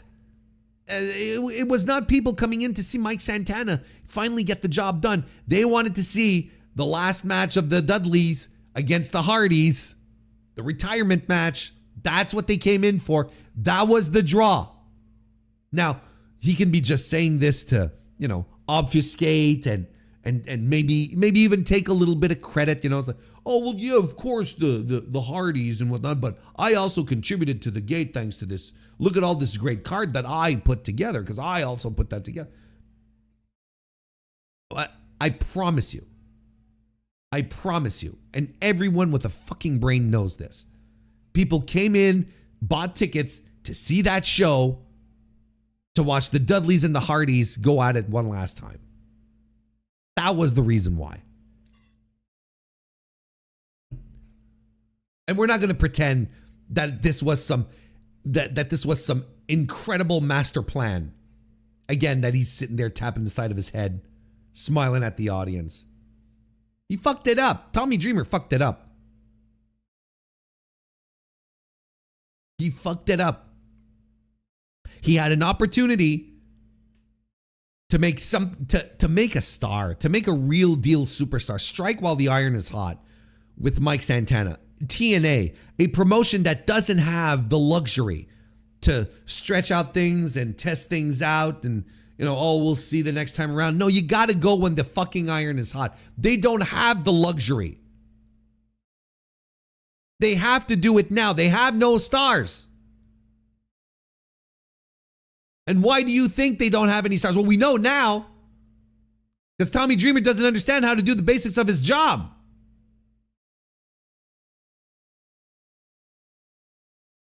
Tommy Dreamer had another opportunity with the very first TNA Impact on AMC on Thursday nights. He had an opportunity there to create an extremely memorable show that would turn the tides, but instead, created a memorable show, but for all the wrong reasons. Gave us one of the absolute dirt worst television wrestling shows you will ever have the unfortunate pleasure of laying your eyes on.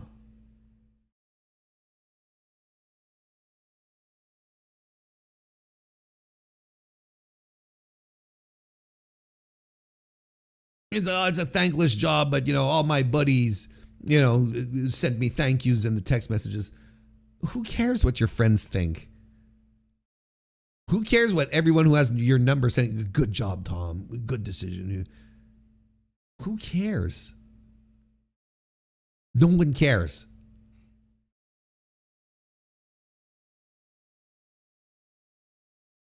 It is legitimately crazy to me that he is out there taking credit for something else And then at the same time,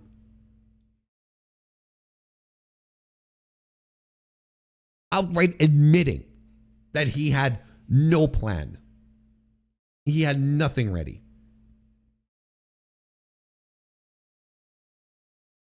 Just incredible stuff. Mind-boggling stuff. I don't know, man. Look, people have saying, we feel there's going to be a change in culture now that Tommy Dreamer is gone. I was like, sure to hell hope so. It shouldn't be that hard to change the culture. But I'll tell you one thing. One thing that seems incredibly hard and that I don't understand. Well, I kind of do, but let me just get to the point. I read all of this and I'm like, I don't know why Tommy Dreamer has been around in creative for so long. He doesn't have a good track record. He never did. He always stinks. And then you start reading about him.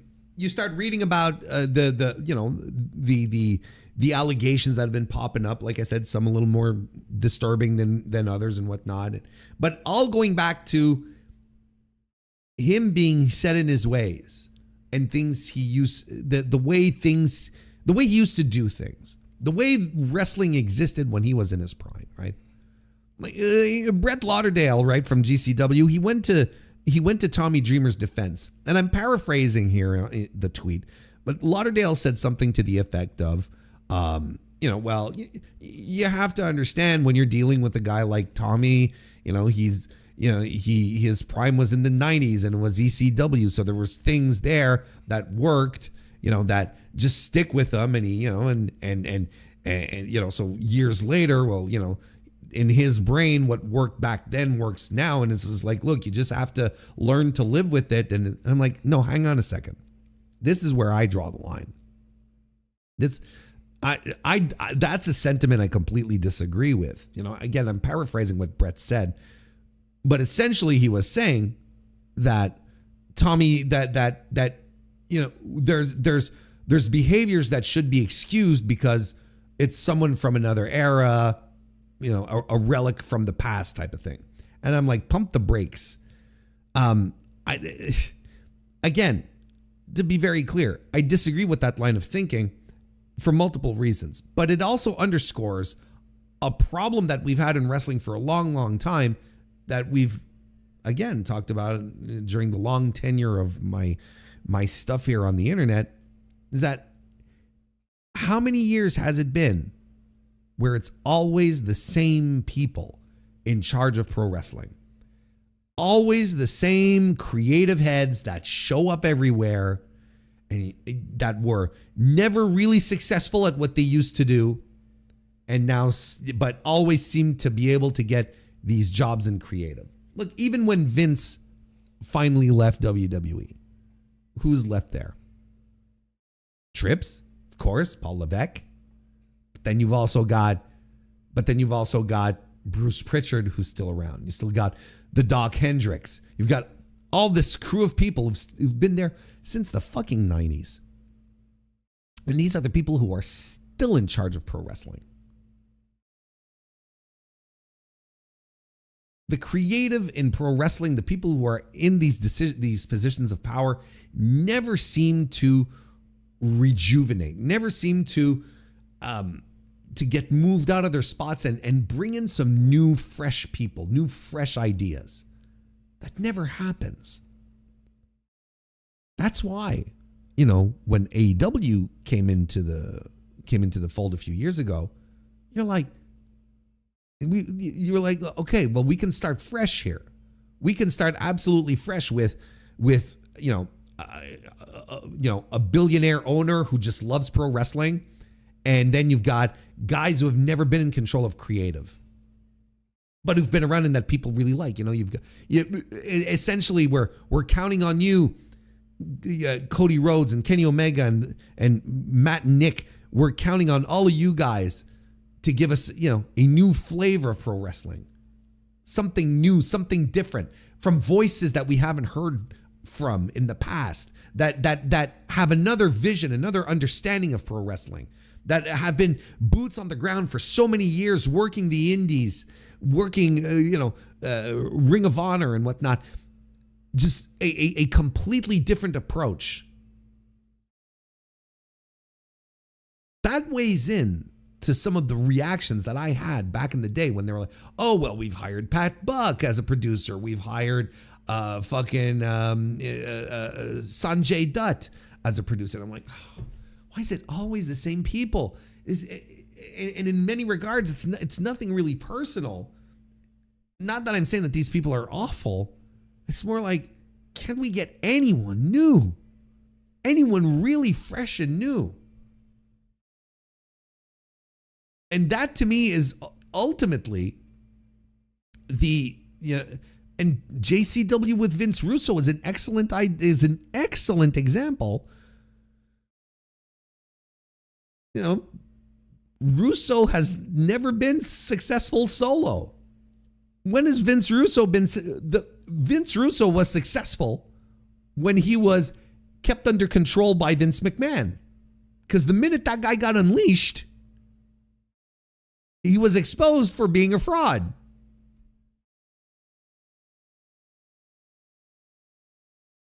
What is it with these environments in which we don't want to cycle in some new fresh ideas, some new stuff? Try out some new things. New people in creative.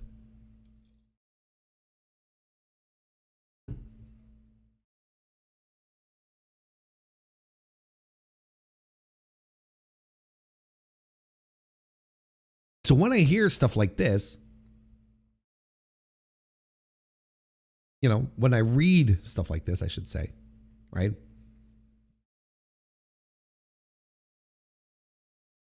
This is a guy who ran out of ideas a long time ago. This is a guy who's just like been coasting. And then you hear the rest and you're like, why do we consider this person to even be remotely close to in any position, any deciding position in any promotion anywhere? And it's crazy because this is a guy who shadowed Paul Heyman when Paul Heyman was at the peak of his powers. So did Gabe Sapolsky. Gabe was clearly the better student.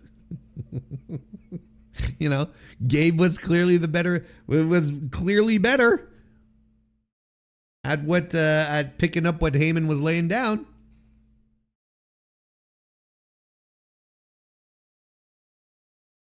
Anyway, look, it just continues to show that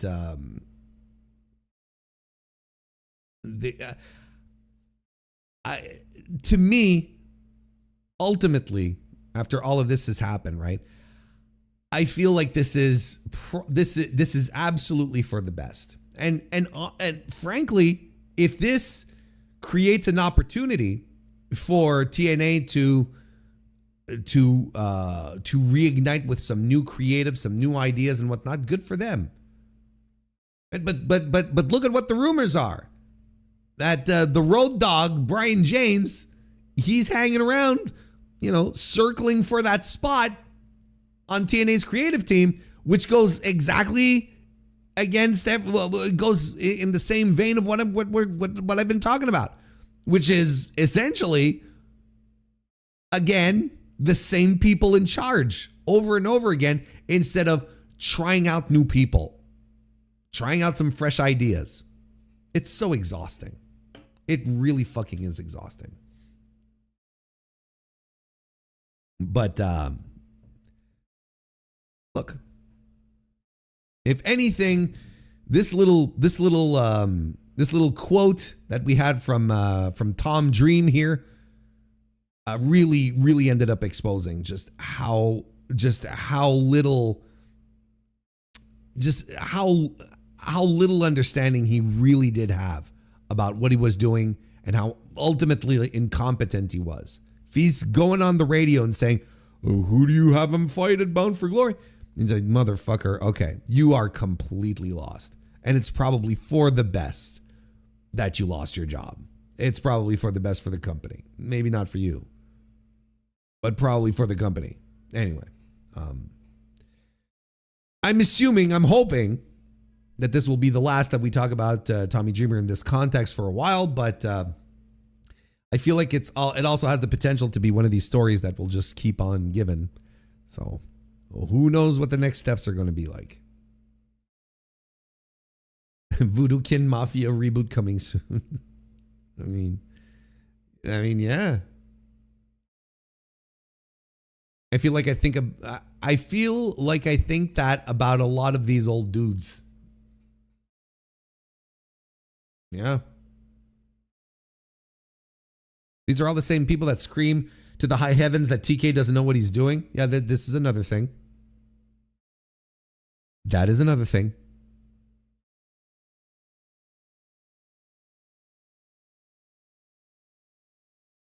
You know, sometimes the loudest pieces are the most insecure. With Santana's contract coming up in mid-July, do you see him leaving for WWE, or do they at least try to keep him? No, I think they don't have money. What are they going to do?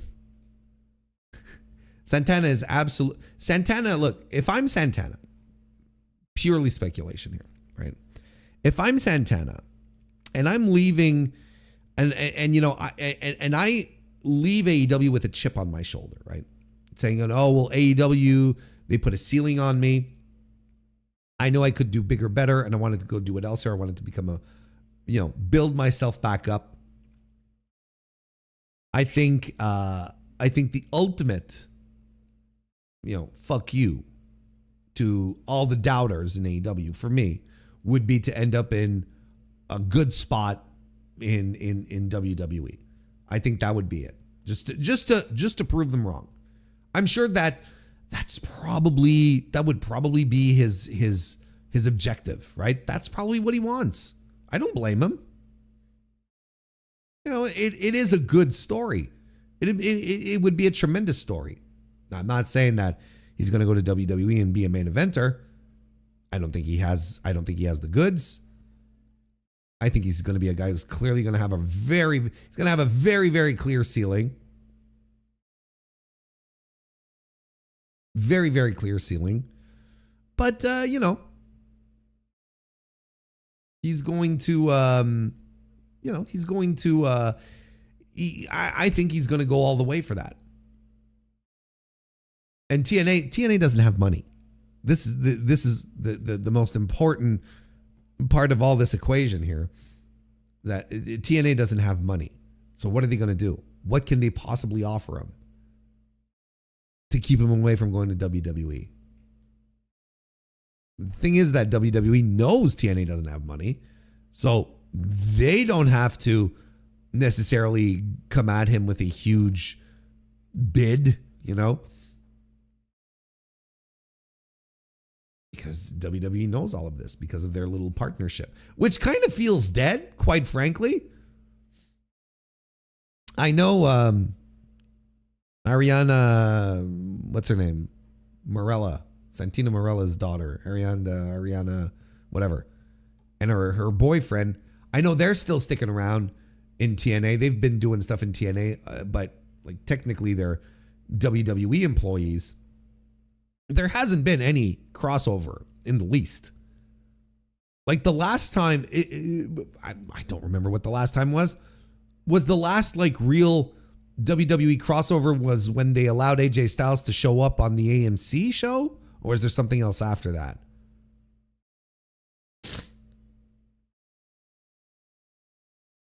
I think that was the last time, right? That was the last time they did something. Because that relationship is dead, and it's going to die.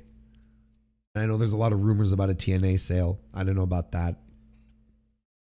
I have no idea about that. I think they're just leaning out because the TV deal is not paying off like it was supposed to. Look, you want my guess? Here's my estimated guess. My gut feeling. Okay? You know about my gut. My gut's pretty cool. It's pretty good gut sometimes. Remember, just after they signed the AMC deal, they started re-signing people, but they were all for short-term contracts, 4 months, 6 months, right? A lot of them were for 6 months. Some of the bigger names were for 6 months, like Macklin and Santana. I think that within the contract with AMC, there was going to be like 6 months after the debut, there was going to be, I don't know exactly what you'd call it, a review, something where everyone sits down around the table. It's like, okay, these are the numbers. This is how it's performing.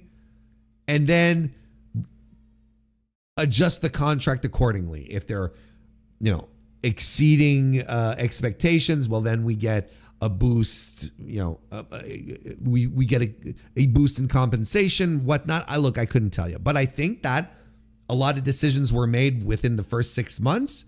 And then we're like, well, we're going to wait and see what happens after we get this review 6 months in. And I would say that they had the review and the review wasn't stellar, and that either everything was left as is or became a little worse. And TNA was like, well, we can't afford all of this. We can't afford Tessa Blanchard.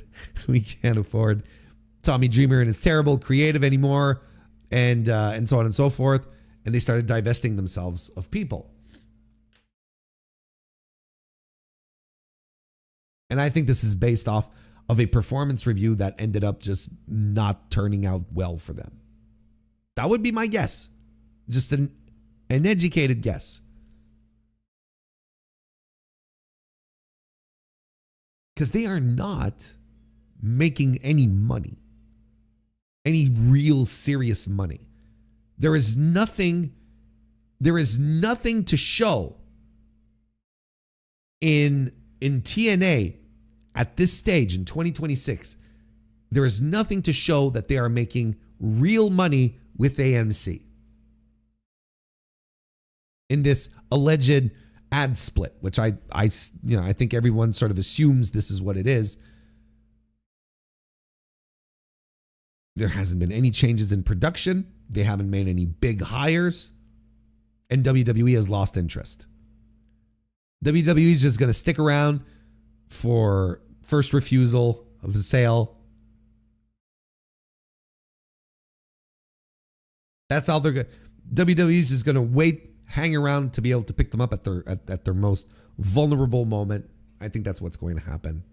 Tony Khan doesn't seem interested in coming in to save them. Right? Isn't that what he said on the? Isn't that what he said on the call today for the pay-per-view for Forbidden Door? He said something to the effect of, Brandon Thurston asked him. He's like, well, would you be willing to buy a TNA and the?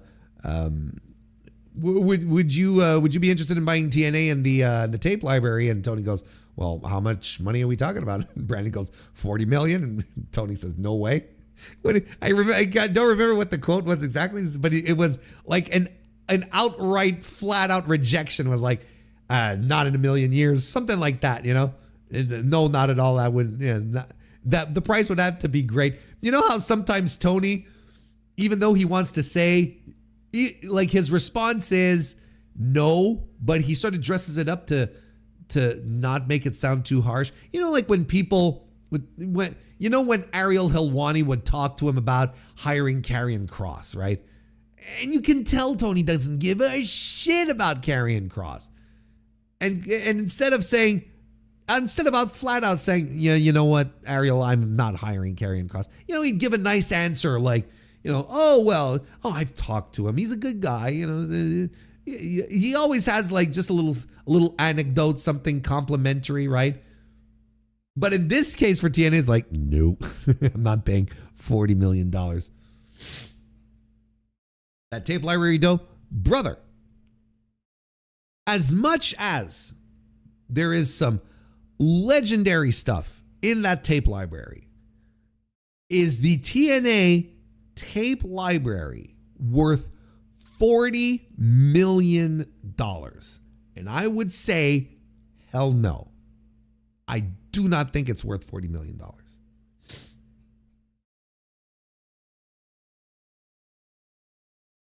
I'm sure if someone came to him and said, Tone, $2.5 million for the tape library, he's like, sure, okay. That I could see happening. But $40 million? Because here's the thing. It was the same thing when, what? It was the same thing when WWE bought WCW, right? It's like, we don't give a shit about the rings and the infrastructure. We don't need that. Like, Tony doesn't need the TNA rings. He doesn't need the production equipment. Everything he owns everything they run with is superior than what TNA has, right? He doesn't need any of the assets. You know, the talent is all to be negotiated individually, right?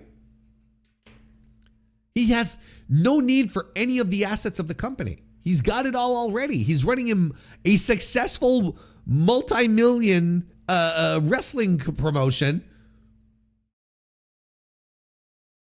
He doesn't need TNA's shitty little rings and their terrible lighting getup, right? How about owning the rights to Ultimate X? Does he want it? I mean, you know, again, it's he said it himself, for the right price. $40 million is not the right price. No one is buying TNA wrestling for $40 million. That's just insane. It's preposterously insane.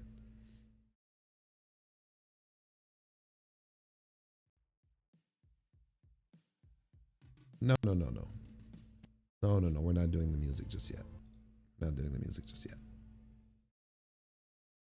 We're not doing the music just yet because we, before that, are going to be doing the Forbidden Door preview, which is happening this weekend. That's right.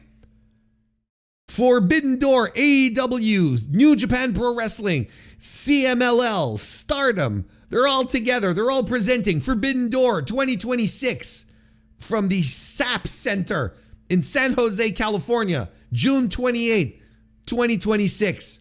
By God, it's the biggest show there. Listen, I am so happy this show is finally coming to an end because I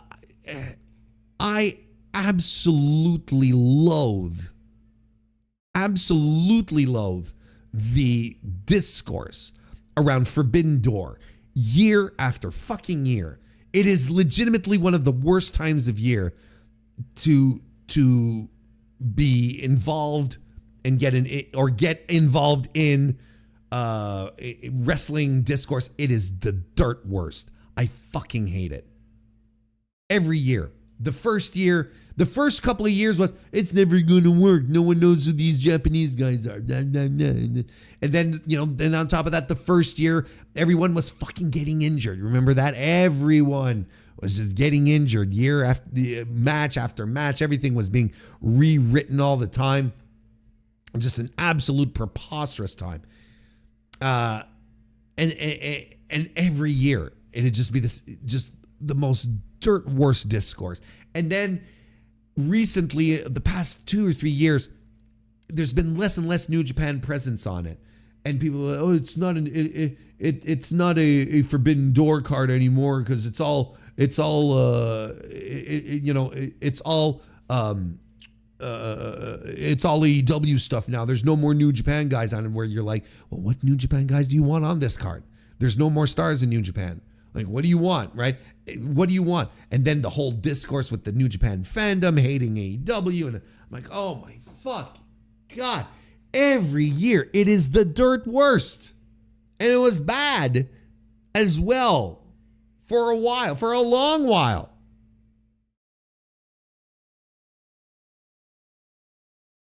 Now it kind of seems like everything's sort of, I feel like over the past 10 days, it's all sort of died down.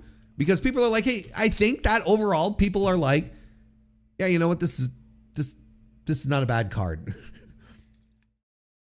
This is not a bad card.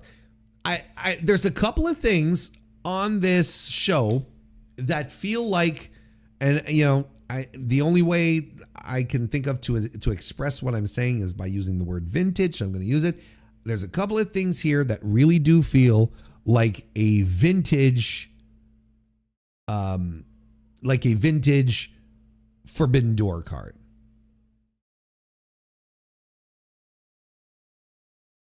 And there's things that happened in the construction of this card that also made it feel like a vintage one, because look, Gabe Kidd was supposed to be on the show, and he's having problems with his visa. John Moxley was supposed to fight Callum Newman, which was very interesting, and I would have been very much into that. But then Callum got hurt, so that didn't materialize. So we've had the injury bug. We've had the questions of how the card is going to go and whatnot. And yes, I mean, it is still very heavy. It's still very heavy on the AEW stuff, but quite frankly, not as much as last year. Last year was pretty much all dominated by AEW people, right? You had the Hangman versus MJF for the card, right? For the world title. You had Hiroshi Tanahashi in the main event, right? So all right, that's a crossover thing here, right? Sure, whatever. And Zack Sabre Jr., who is Mr. Forbidden Door, like Tony Khan said, with having his match against Nigel McGuinness. You had Hiromu, that's right. Hiromu Takahashi fought Kyle Fletcher. And you know what? That was pretty much it, right? That was pretty much it. So this year is much more, we're much closer to the spirit of Forbidden Door than we were last year. Even if it's still very centered, there, a couple of the big matches on the card are very AEW focused. It is nonetheless, there's some stuff here that makes it feel like a special card, like that good old vibe that you'd get from a Forbidden Door. And I'm glad that they leaned into the other partners as well, CMLL and Stardom. CMLL not so much, but you got a big Stardom name here in for a big time match, and the guys that are on the CMLL guys that are on this card are also dual contract guys. So you're kind of like, well, okay, sure, it's fine. I'm not complaining about it because I've decided that I like this card. I've decided that it was well booked. And there's enough matches here that I'm really looking forward to for me to say this is a card that I'm excited for, and that will very likely be excellent because it's an AEW show. It's an AEW pay-per-view, and they're just the surest thing in the wrestling business as far as a top to bottom excellent show. You usually can't go wrong. You absolutely cannot go wrong with it. Let's give a few thoughts for every match, right? Because it's a preview. That's usually what we do. Let's start with the main event where Team Briscoe, made up of Mark Briscoe, Orange Cassidy, Roderick Strong, Kyle O'Reilly, Konosuke Takeshita, and Darby Allin, will be taking on MJF and the Don Callis family. Don Callis family represented by Kevin Knight, Kyle Fletcher, Jake Doyle, Kazuchika Okada, and Andrade El Idolo. And with the stipulation that if Team MJF loses, Mark Briscoe gets a shot at the AEW World Championship. and chat, let me know what you guys and gals and non-binary pals think, of course. But I think I think the Don Callis MJF team wins. I think that's how it's going to finish. If only because on Dynamite last night, the baby faces were standing tall at the end of the show, and AEW has sort of leaned into that trope where whoever stands tall at the end ends up being, ends up going. Whoever stands tall at the end of the go home show loses at the pay-per-view. Because I was thinking about it and I'm like, look, they're not doing MJF versus Mark Briscoe at the Redemption pay-per-view, right, in Montreal. They're not doing that. I can't see anything that would go in that direction. I am more convinced than ever, especially seeing how the sales for the Wembley show are going, aka not great for the context of Wembley Stadium. Great because they're like nearly 25,000, something like that. But not great nonetheless for Wembley Stadium, which is, seats 90,000 people. I think like your best bet at a money match that will get people excited and say, I'm dropping everything and I'm buying tickets to absolutely see this match is Will Ospreay versus Kenny Omega. So I do think Kenny Omega gets a short title reign. I think he will win the belt off of MJF at Redemption and then drop it to Will in Wembley Stadium. That's what I'm thinking. And look, maybe Team Briscoe can win and MJF blows it off on a TV, on a Dynamite, blows it off on Mark Briscoe, and then we can move on to the Kenny Omega stuff. We can do that too. But I honestly do believe that Team MJF is going to win. I think that would it would absolutely be my guess. And I think we're going to get the MJF Kevin Knight thing. We'll get that out of the way.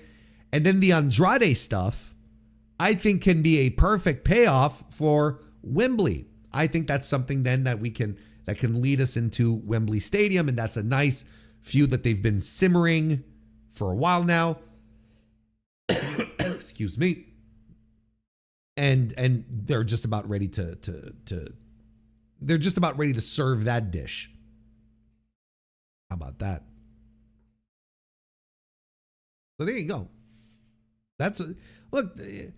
It should be fun. There's a couple of crazy young lads in this match here that will be doing some crazy things, no doubt. It should be fun. The thing is that, it's going to be one of these cage matches where the cage somehow is going to get open and there's going to be people pouring in and out. Like it's going to be one of those. Either, the padlock is going to get cut, or, one of the walls, one of the chain link walls to the cage is going to come down, and, and that's going to annoy me just because it's going to annoy me because we just can't have a match in a cage anymore. They always have to spell out,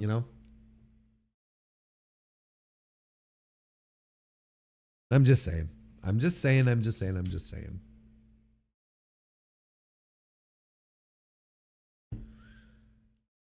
Anyway, I'm going with Team MJF hanging on to it. We'll see what happens. I think Briscoe will get a shot, but it will be on a weekly show and he will lose. I hate to flip this trope on your head, but Moxley stood tall when the Death Riders beat Mystico and Brodito. I can't see Bandito beating him for the Continental title. I agree. I'm not saying that they're super consistent with it. I'm saying that they have been leaning it. I have noticed, at the very least for their main events, they have been leaning into that a lot more.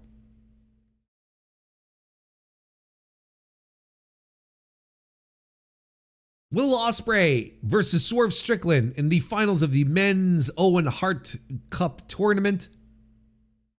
This will be fun. This will be a blast. It's going to be a blast.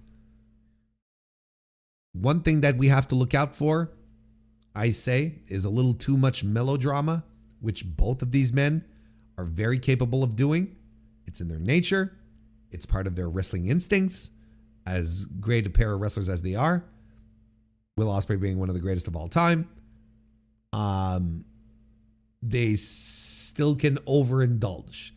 And that will make the difference between, this match being tremendous and, being annoying, frustrating, is how overindulgent it becomes. Swerve being too much of a villain, you know what I mean? Working too much into the arch villain archetype, and Will Ospreay just doing too much with the Death Rider stuff. But this is going to be a great match. I'm just saying. The ceiling should be very high, but they can absolutely put a ceiling on this, right? Anyway. Kenny Omega versus Zack Sabre Jr. Oh. Now look, Will and Swerve, that's a tune-in match for me. Kenny and Zack, that's a tune-in match for me. This is a vintage Forbidden Door match. This is shit I'm excited about. How long is it going to take before Zack Sabre Jr. becomes a full-fledged member of the AEW roster? And New Japan fans get really, really annoyed at AEW once again? Oh, it's probably sooner than we think. Probably sooner than we think. Oh, this match is going to rock. I'm so excited for this match. I'm really, really into it. I don't know what else to say. But Kenny's going to win. Because they're going to be... I'm convinced they're setting Kenny up for the redemption AEW World Title win. So Zack is going to do the honors to Kenny Omega again. This is going to rock. I'm very excited. Mercedes Moné versus Maya World in the finals of the Women's Owen Hart Cup tournament. I talked about it a little bit today on the Dynamite review, and they're building Maya World right now. They're building her run right now in the tournament as the Cinderella story, right? So, and with reason, and I think it's a good story to tell. And considering everything, it's the right story to tell. Sometimes it just doesn't have to be ultra complicated. Sometimes it's just very, very easy and basic. You have it fed to you. It's very unfortunate circumstances. Very unfortunate. What the fuck am I talking about? It's tragic circumstances that surround everything that happened to Maya. It would be a hell of a feel-good win, right? And it's also something that I feel like Mercedes would be keen into doing as well. The question that I have, and it's a legitimate question to ask ourselves, is Maya World ready for this kind of spot to head into a big-time match, singles match, at Wembley Stadium 3 years into her career for a shot at the world title? Or are we doing a good enough job right now with her coming out of nowhere, working her way through the tournament, beating Athena, and fighting the biggest women's wrestling superstar on the planet on a pay-per-view match?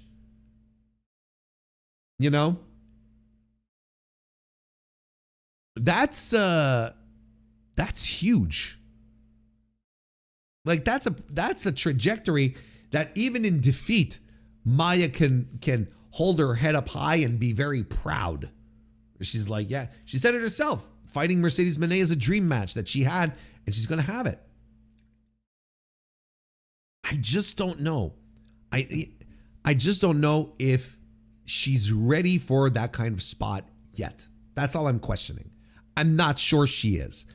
She's good. I like Maya World a lot. I think she's got a tremendous amount of upside, but you can tell she's still very green. she's one of these wrestlers where, and I really don't want this to sound mean, okay? I don't want this to sound the wrong way, but she's a wrestler that was pulled onto television too soon in her development. I think a couple of more years of her like grinding on the indies, doing her thing, honing herself, working a bunch of different opponents. 2 years later, coming into AEW, you have an entirely different woman who is just champing at the bit, ready to go. You're like, this is a really this is a much more polished product, because she's not complete yet. She hasn't found herself. We don't know, and she doesn't know who exactly Maya World is just yet. Like, she has an idea of it, but she has to be able to transmit it. And we're not quite there yet. And that just comes with experience. That just comes with wrestling and being in the ring and whatnot. Thankfully, she's working Ring of Honor quite a bit. Look, I don't know. I don't know exactly what you do in the situation. I think that for a marquee match, you've got to guarantee that one of your biggest stars in the company is in a big time match, aka Mercedes Moné versus Tekla. I mean, there's something good there. There's juice in that, right? Whereas Maya, I don't know, man. I'm not feeling it. But that is not to say that she can't be a world champion. I think she can. I don't even know what her ceiling is right now. That because she's still very green. She's 3 years into this, folks. She's still learning on the job. It's going to be fascinating to see her develop. It's just not time yet for such a big spot. And I think her coming after Mercedes, even if she loses, I think it's going to be a tremendous boon for her. These are some of the biggest things that she's done in her career so far. And like I said, Wembley coming up, you want your big stars in big time matches. I think Mercedes goes over. There's a compelling argument for the completion of the the Maya World Cinderella story, but not just yet. Tekla will be defending the AEW Women's World Championship against Starlight Kid. Hot diggity damn. Let's go. You know what? I was very happy to hear Tony Khan say that Starlight Kid was his favorite female Japanese wrestler. I'm like, hot damn, all right. And today, like on the call, he was like, oh, well, the door's always open for Starlight Kid. We'd love to have her here more. Anytime she want to come over. And I'm like, oh, okay, all right. Here's the one thing that I'm really, really hoping for. And it's kind of like the same. It's kind of like the same vibe that I had with Sari when she was announced for the tournament. I hope that this match is structured in a way and enough time is given for SLK to do great SLK things so that people will leave this match going, holy fuck, who is this woman? Not unlike Stephanie Vicaire a couple of years ago. What was it, 2023? It was 2023, right? The Stephanie Vicaire match with Mercedes. Where she came in. Was it 2023 or 2024? I don't quite remember. It was 2024. It was 2024. Yeah, because Toronto was in 2020. Toronto was 2023. Look, I have the shit right in front of me, so I can go check literally. Let me see here. Yeah, okay, so it was in 2024, the Stephanie Vicaire match with Mercedes, right? Because 2023 was in Toronto, and I was at the show, and Stephanie Vicaire was not there. So in 2024, Vicaire showed up, And everyone's like, wait, who the fuck is this, right? And yeah, and then, well, you know, WWE swooped in and whatnot. You know, so why not do this with Starlight Kid? Like, why not give the room here for Starlight Kid to just do Starlight Kid things and impress everyone, and everyone go, holy fuck, okay, she really does rock and roll here. And seeing that Tekla and Starlight Kid are from the same school of thought, essentially, I'm confident that we're going to get something really good out of these two here. And one, hopefully, that Starlight Kid will be able to shine in. And Tekla's great. Tekla continues to be great, and she's going to retain the title, and she's one of the best reasons to watch AEW these days. Shota Umino will be taking on Pac for the IWGP Global Heavyweight Championship. This was supposed to be Gabe Kidd, but Gabe is having visa issues, so Pac is coming in, and should we call it an upgrade? Look, I like Gabe Kidd. I really like Gabe Kidd, probably more than a lot of people do. But even I have to recognize that Pac subbing in is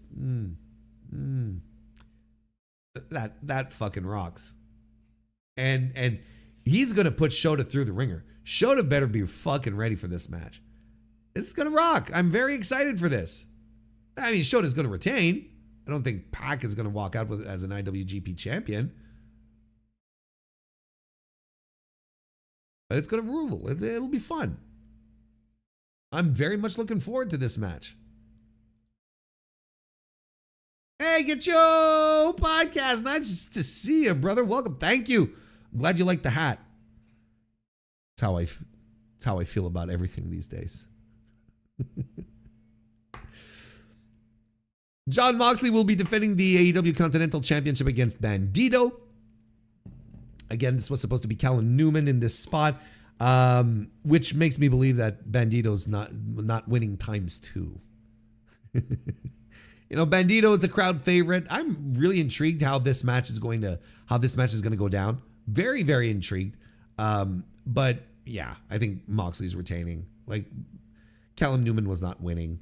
And the guy, basically Bandito, being a substitute, even though that's not how it's being presented on TV, and it shouldn't, because the Callum Newman match was never announced. Yeah, you know, they're not having Bandito win. Jon Moxley's retaining, unless for some reason they need to get the belt off of Jon Moxley for whatever reason, leading into All In, and they need him free for something else. I don't see it happening. I mean, the Bandito push is eventually coming, but I don't think it's not going to happen off the back of Bandito substituting for someone, is what I'm trying to say. Then we got, oh man, this fucking match. The Young Bucks versus the Sky Team duo of Mystico and Mascara Dorada versus the Unbound Company duo of Shingo Takagi and Titan. Fuck yeah, this is a WarrenHayes match. This is all for me. When this match comes on, it is compulsory for all of you to turn off your televisions, X out of your streaming apps, wherever it is you're watching. It's for me. It's only if you're in the arena, you got to put your hands over your eyes like so. It's a match for me. This one is made for moi, okay? This is so cool. I am so stoked. This is a Forbidden Door match. This is cool as fuck. This is a big win for team. More cool matches, less stories. That's my team. That's a big W for us here.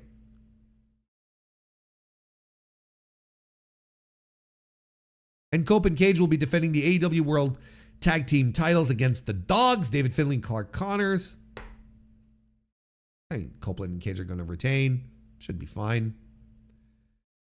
And we've got two matches announced on the pre-show. We've got Sky Blue and Micah, who will be going head-to-head for a spot in the TBS title elimination Survival of the Fittest match that will be coming up. Sky Blue or Micah from Stardom, of course. And the Divine Dominion will be defending the AEW Women's World Tag Team titles against Thunder Rosa and CMLL's Olympia. So you're going to have 3 big, strong ladies in there, and then Thunder Rosa, who's a strong lady in her own right. Don't get me wrong. But you got Megan Bain, you got Lena Cross, you got Olympia. Olympia's jacked. This should be an excellent pay-per-view. This should be a lot of fun.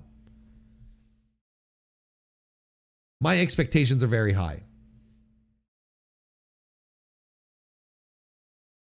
Should be a lot of fun. So, as a reminder, members of the Mr. Warren Hayes Show channel here on YouTube will have my review in early access just for them. In early access on Monday. I will be recording this on Monday. So early access Monday for members of the Mr. Warren Hayes Show channel. Forbidden Door review for the year of our Lord 2026, which also means that there will not be a live stream on Monday, as I will be recording the other thing. I think, however, that's about it. Yeah, we're good. Looking at the time specifically, we're good for tonight. So why don't we fire up some tunes here? Here we go. Do that, and then come over here.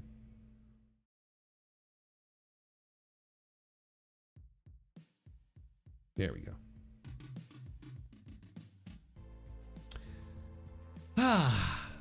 Back in the saddle. That felt good. This was all good. This was all very, very, very good, and I appreciate you. I appreciate everyone for showing up here tonight, despite my absence over the past couple. Apologize for that, but I feel tons better, and we're done for now. So there you go. We'll be back streaming here on the channel on Thursday, next Thursday. So be sure to be around for that. And, if you haven't already subscribed to the channel, don't miss a thing. And we'll continue on with pro wrestling stuff forever and ever. Forever and ever. Yeah. Thank you all very much once again for showing up tonight. Hope you all have a great rest of your week. And be safe on top of that. I'll see you next time.